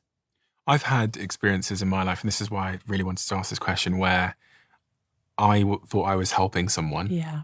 And then the minute I withdrew the help and basically completely gave up, the person got better. Yes. But for 6, 7, 8 years, Wow. this person struggled. Yeah. And the minute I stopped helping, Yep. they got better. Yeah. I was like, so I said to my partner before when I was talking about this, I was like, it's possible to prop someone up in their like compulsive behavior and not realize you're doing it. In fact, there's 3 examples which me and my friends are aware of. And one of my friends talks openly about this, where I was propping him up. Yeah. I was letting him stay at my house. I was providing for him while he was in his struggles. The minute I had a difficult conversation with him when he was, I think I was 25 years old and he was 30. And I said, you got to go. You got to go. You got to get out of my Get house. out of here. He went back, moved in with his parents in his childhood room. He built up his whole life again. Amazing. He's out of the compulsive behaviors. He's very successful, very rich, living abroad now. And I was like, God, if I hadn't have pushed him out my like basement, he probably would still be there. I thought I was doing him a favor. Yes. And there's another really pertinent example to me quite recently where someone who I've known for many, many, many years, minute I said to them, listen, and this sounds really harsh, right? Because I tried paying for their therapy, tried paying for everything for this person. And eventually I got to the point where I said, honestly, I've tried, don't talk to me about this anymore. Yeah. Stop talking to me about it. Done. Just don't message me about it. Don't talk to me about it anymore. They got better. Yep. Yeah, it's really fast. So there, Kai Erikson wrote this book on deviance, where he studied Puritan societies and found that no matter what group of humans you looked at, there were always going to be people who were on the margins of the society. He used the word deviance. His point being that groups of humans, we just have these roles and we have these hierarchies, and there's always somebody on top and always somebody below. And when we're occupying a certain niche, or when we stop occupying it, we make room for somebody else. So when you stop being the hero and the savior, that person had room to stop being the sick victim. Interesting. Yeah. And my last question on this then is, how do you approach that conversation with that person? Because so often it's approached through frustration or shame or blame. What's the best way to approach someone who's struggling with a behavior, to express that you're concerned and to, I don't know, offer your help if that's a good thing? I think we can always try to find our empathy for them without necessarily doing things that would perpetuate or enable that behavior. And we need to recognize that for many people with severe addiction, the only thing that will get them into recovery is real-life consequences, real-life negative consequences, and that our trying to protect them from that is not protecting them at all. We've got to let them hit the rock bottom. I mean, this is a hard one because you have a lot of families now dealing with children who are severely addicted to opioids, for whom, being out on the streets might really result in their death. So this is not for every situation, but I can tell you in my clinical experience after 25 plus years, the majority of people with severe addiction who get into recovery as the result of a real life negative consequences. Lost their job, lost their partner, ended up in jail, whatever it was. Until there are those significant consequences, for some people, they just won't be able to have the motivation to make a change. Goes back to a quote I heard a long time ago, some 10 years ago, that said, change happens when the pain of staying the same becomes greater than the pain of making a change. There you go. That's a good one. I want to talk about digital drugs. Okay. One of the subjects that's been a recurring theme on this podcast, inspired initially, I think it was mentioned in an episode we had, but then it was such a huge amount of the feedback we got in the comment section that I thought we need to talk about this more because clearly there's a lot of people suffering. We also then used a tool which looks at what people are Googling and searching a lot. And one of the most popular searches around the subject matter of addiction is pornography addiction. Yeah. It was number 1 and 4 in the search tool that we used. And the phrases people are using are how to stop pornography addiction, how to help someone with pornography addiction, how to rewire my brain, which are all correlated themes. So pornography addiction, something you see a lot. Oh my gosh. I have to create a little bit of a space actually before I ask this question because I did a porn debate on the show and I got a very long voice note from a good friend of mine who said, just watch the porn debate. There was 2 women there and a guy and me, Stephen. But I just wish someone had mentioned that women get addicted to porn too. Yeah. And then on the episode, one of the top 3 comments on the episode is, I'm a woman. It wasn't mentioned, but I also have a pornography addiction. Yeah. And you've also kind of echoed that with the erotic novels that you mentioned, the romantic novels. So pornography addiction. Yeah. Do you see that often? And I guess critically, how does one go about overcoming that? And how do you know it's a pornography addiction? I guess it goes back to the point of harm, but yeah. Yes. Yeah. So I do think that pornography addiction is one of the biggest addictions and the most silent and the most shameful addictions that we have now in the modern world. We will not infrequently have a patient come in to the clinic who claims to have other problems, and it's not until visit 3 or 4 that they finally fess up, I'm really here for a pornography addiction. There's so much shame around it. It's so incredibly shameful for people to admit that they are spending their time looking at these images, often associated with compulsive masturbation. Some people, their addiction manifests by actually pursuing partners. So dating apps are highly addictive and meetups. All of this is related to sex and orgasm, which releases dopamine in the reward pathway. But it's not just the moment of orgasm. It's all of the rituals and the buildup and the searching that's related to it. Women can get addicted to pornography as well as men, although I would say that men outnumber women probably, in my clinical experience, 10 to 1. Women, however, are much more vulnerable to love addiction, which is also real, right? The pathological, compulsive falling in love with partners, and then getting into these relationships that are really dramatic and not healthy, and then falling out of love, and then pursuing another love partner. So these addictions are real. They are very harmful for people who get addicted. Ultimately, they're not even about sex. They're about human attachment and the desire for human attachment, and also just as a way to self-soothe and escape our own everyday suffering. And I'm particularly concerned about girls and boys who now have access to all kinds of sexual images that would not have been possible for them to get access to a generation or 2 ago. And now, a child of 5 with an iPad can accidentally end up on a site that has very graphic sexual images and videos. So, what's the harm of pornography, watching pornography? Well, there's a lot of potential harms. One of the harms, especially if combined with, compulsive masturbation, is that it's just simply addictive, which means that the more people do it, the more they want to do it, then they have the come down where they don't feel good. And then pretty soon it becomes a kind of compulsive, repetitive loop where they're spending large amounts of their day engaging in this activity. And that in itself is highly debilitating. But other harms, I think, that are significant are it really does change a person's conceptualization of what sex is and what sex is for. And I don't want to get into the whole thing of like, sex is exercise or sex is recreational fun compared with sex, as something that's maybe more sacred, because I'm not here to judge any of that, except to say that if a main pathway for a young person to learn about sex is through watching pornography, that's going to give them a very distorted view of what, real sex is like. Not to mention what relationships are like, right? And how sex becomes a part of an intimate relationship. I've heard a few people say that pornography lowers our motivation to go out there in the world and to pursue getting a job and getting a career and going to the gym, et cetera, et cetera. And through the lens of what we've talked about today, where dopamine was this motivating force for those rats to just reach out and eat the food. If you remove the dopamine from the rat's brain, it wouldn't even eat food in front of it and it will starve to death. When we think about men, you said roughly in your practice, about 90% of the people that come in with a pornography addiction are men.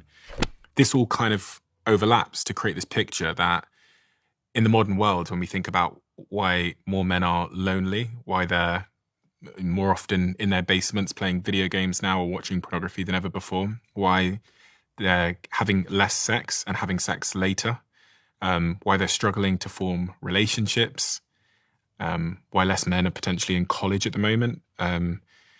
Maybe some of the answers are in the fact of just like how men are wired, because if they're thinking this through, if men are more likely to have a disposition to these kinds of behaviors, then these kinds of behaviors are more likely to impact and demotivate and destabilize men. Is that all like rough, broadly accurate? I absolutely agree, which is why I've talked about the smartphone as a masturbation machine. Essentially, these devices have become the way that we meet our physical, emotional, sexual, intellectual needs. And taken to the extreme, that would mean that we're no longer relying on other people to meet those needs. We're meeting the needs ourselves with this technology and with the devices. And I don't think that's a future that anybody wants taken to the extreme, right? Because we are social creatures. We need to connect with each other. Human connection is vital to a thriving life and survival in general. So yes, I have a lot of concerns that pornography is now replacing intimacy with people in real life or disrupting our expectations of intimacy with people in real life. When you say expectations, do you mean like hard work we have to do to create and find intimacy? That too, and also just expectations around sex. So a lot of folks that I work with sex addiction, as they try to give up pornography, compulsive masturbation, or whatever they define as their sexually addictive behaviors, what they find is that they almost go in the opposite direction and they kind of have zero interest in sex, or they just don't have interest in sex with their real life partner, or they can't enjoy sex with their real life partner, which all kind of makes sense, right? When you've hijacked the reward pathway with this incredibly potent version of sex, you come back down to earth with your actual partner who's got his or her own needs and aging bodies or whatever it is,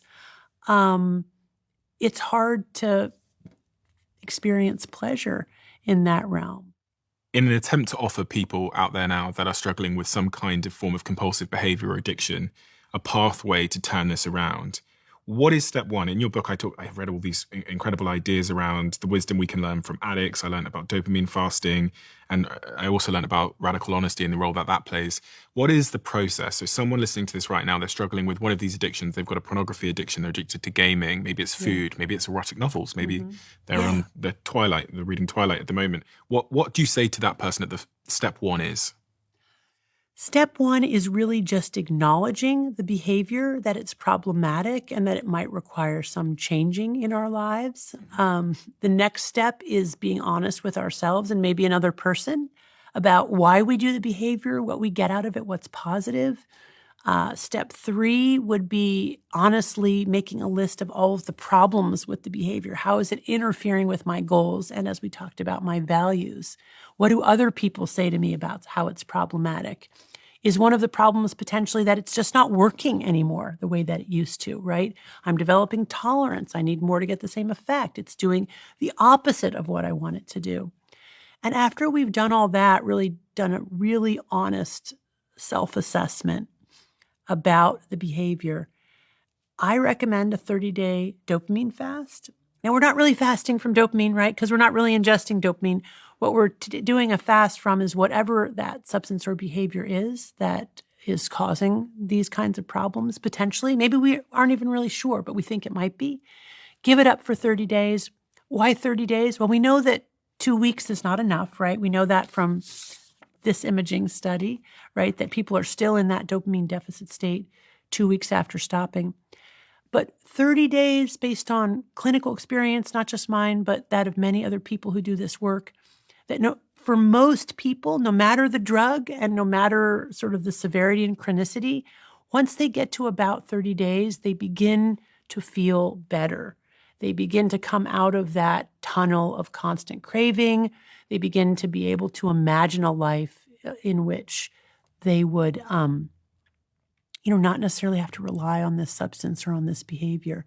What I always tell folks when they're preparing for the dopamine fast is just remember, you will feel worse before you feel better.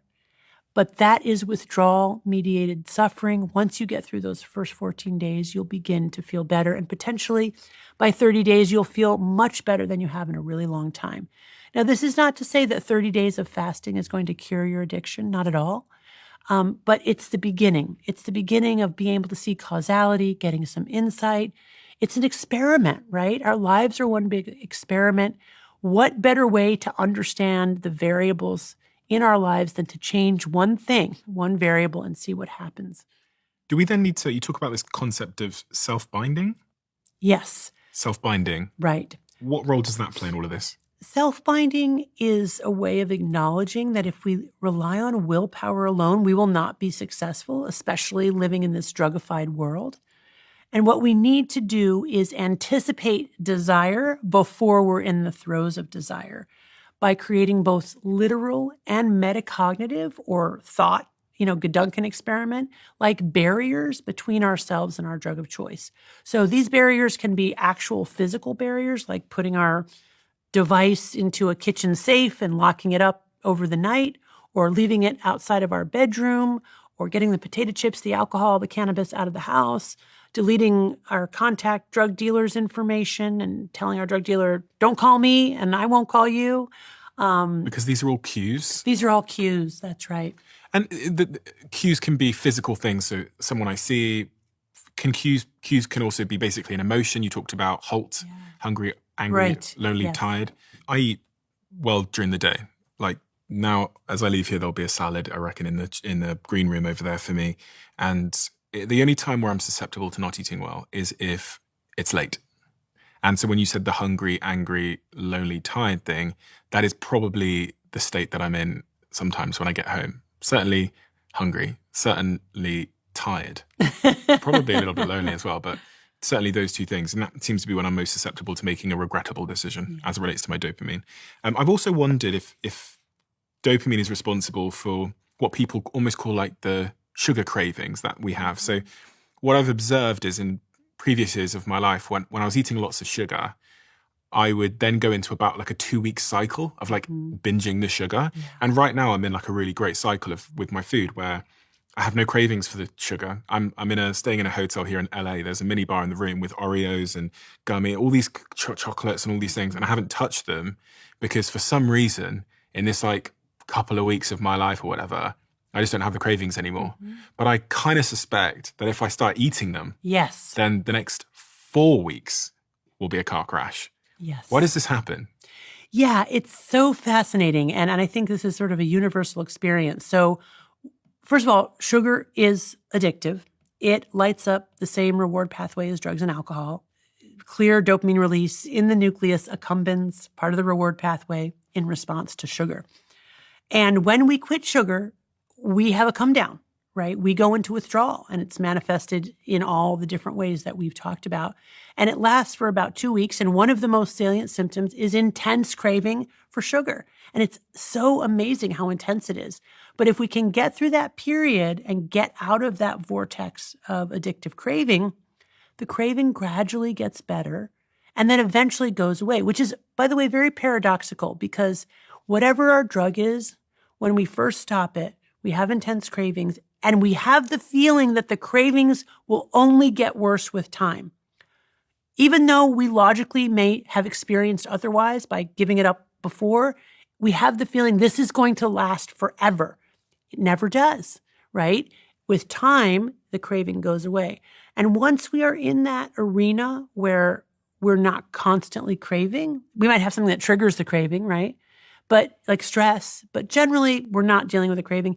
If we were then to re-expose our brains to a little bit of sugar, immediately back in the vortex of craving.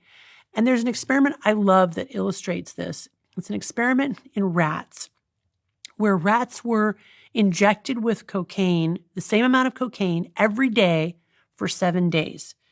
And over the course of those 7 days, the rats went from kind of hiding in the shadows of the cage to progressively running a little bit more and a little bit more. And by day 7, they were in a running frenzy, right? As measured by these beams of light that they were crossing. Then there was no more cocaine injected after 7 days, and no cocaine or any addictive substance administered to the rats for a year, which is a rat lifetime, a really long time. That would make you think, oh, that there's no more cocaine in the system, no, none of that. And then the rats were injected with a single dose of cocaine, and immediately they were plunged back into that running frenzy that you saw on day 7.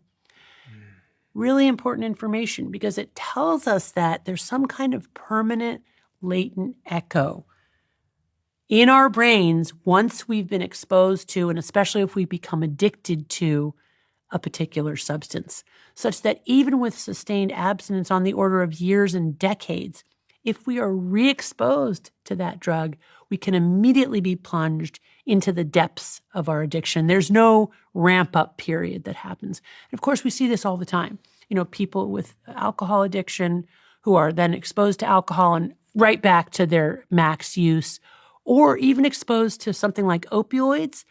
And alcohol also works on our endogenous opioid system, so there's some homology or similarity between alcohol and opioids. And then immediately being plunged into opioid addiction, which then leads them back to their alcohol addiction. It made me think about children. Mm-hmm. It made me think about children, because if I'm a 5-year-old and I'm binging on sugar, this sets me up for a life where I'm going to be, based on the analogy the experiment I just had there, it sets me up for a life where I'm going to so easily slip right back into that addiction for sugar. And also I know that the brain isn't fully developed when we're children, so maybe the effect is even more lasting and significant. Is any of that true? Yeah, it's all true, which is why a big focus of the addiction medicine field is prevention and trying to make sure that we protect kids' brains from the harms of these addictive substances and behaviors. Like what?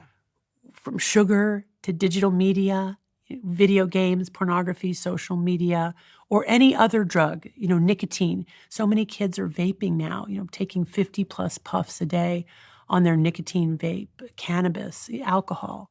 What's going on in the brain if a kid is exposed to those things? So essentially at age 5, we have more neurons and neuronal connections than we have in the rest of our adult lives, about 50% more neuronal connections than we'll have as adults, which is what makes us such good learners when we're kids. Kids can just absorb anything because they're sort of like these totipotent sponges with all these neurons and all these neuronal connections. But as we age through adolescence to about age 25, we cut back, or what's called prune, the neural circuits that we don't use, and we myelinate or make more efficient the neural circuits that we use most often, such that by age 25, we are left with the neurological scaffolding that will serve us for the rest of our adult lives.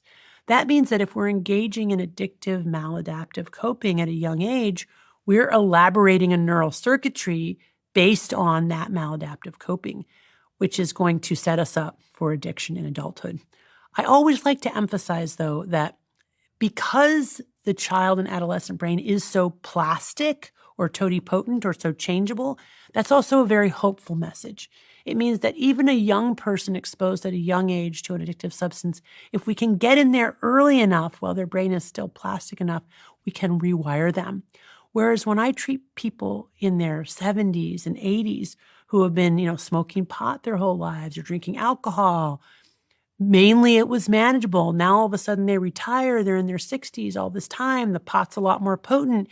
They can develop these full-blown addictive disorders late in life, and it's very hard to treat them because they've lost a lot of that plasticity that would allow them to regenerate new neural pathways once they abstain. What is the most important thing that we didn't talk about that we should have as it relates to dopamine? Oh my God, we talked about so much. I don't even know. It seems like it was a lot of stuff. I guess based on the questions you're exposed to from the general public, is there anything that we missed that someone at home right now is going to be screaming at the screen? Talk about. Yeah. Well, I guess I would emphasize that when I talk about the dopamine fasting, it's an early intervention. It's not an intervention that I would recommend for someone who had repeatedly tried to quit on their own and been unable to. Clearly that would be an exercise in futility. That person should go and get professional help. Maybe they need to go to a residential treatment center.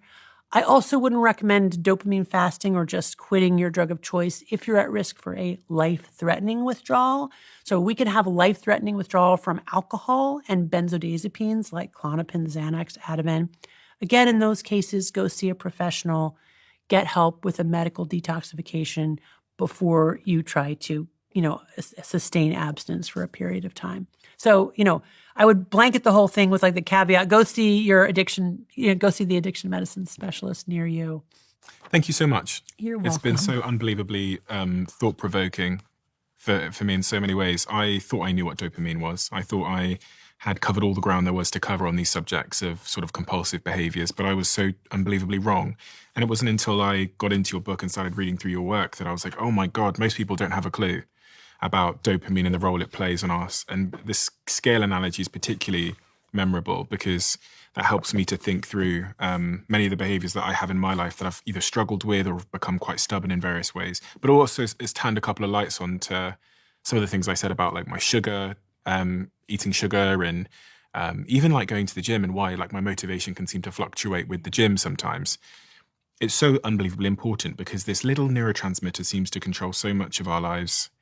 And we're never taught anything about it. So we become these kind of puppets. And the puppet master is this brain, which is firing off all of these neurotransmitters that are determining who we are, who we become, and also who we don't become. Thank you so much. I know you were nervous coming here today, but I have to tell you, you are very brilliant. You're exceptionally brilliant in so many ways. That's why I said you should start a podcast, because you're really built for this medium. Thank you. You have a certain warmth and empathy to you while also being incredibly smart and accessible in the way that you communicate. So please carry on, because I don't think, although you overcame the difficulty of those nerves, I think there's so many hundreds of thousands and millions of people listening now that are so thankful that you did. Oh, really gosh. Thankful that you did. And if you've just nudged their life a little bit in a better direction, that's worthwhile. So thank you.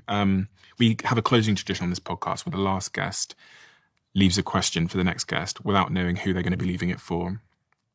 What is the most recent piece of information that changed your life? I think the most recent piece of information that was very impactful for me was the realization that we are probably going to be cybernetically enhanced in the future and interfacing with technology in a way that's completely seamless, and that this is inevitable. We're going to become cyborgs. Or at least we're going to be surrounded by the technology in a way that's invisible. And it's going to be just completely integrated into our lives. Whether it'll actually be under the skin, I think it will be. But I can see in that so much potential good and promise, and so much that's really terrifying, especially when I think about the way it's going to change us as humans. And my big fear about it is that we will become more and more isolated, and that we'll end up sort of in these little cubicles of our own making, scattered alone all across, planet Earth. I hope it doesn't lead to that, but that's my worry.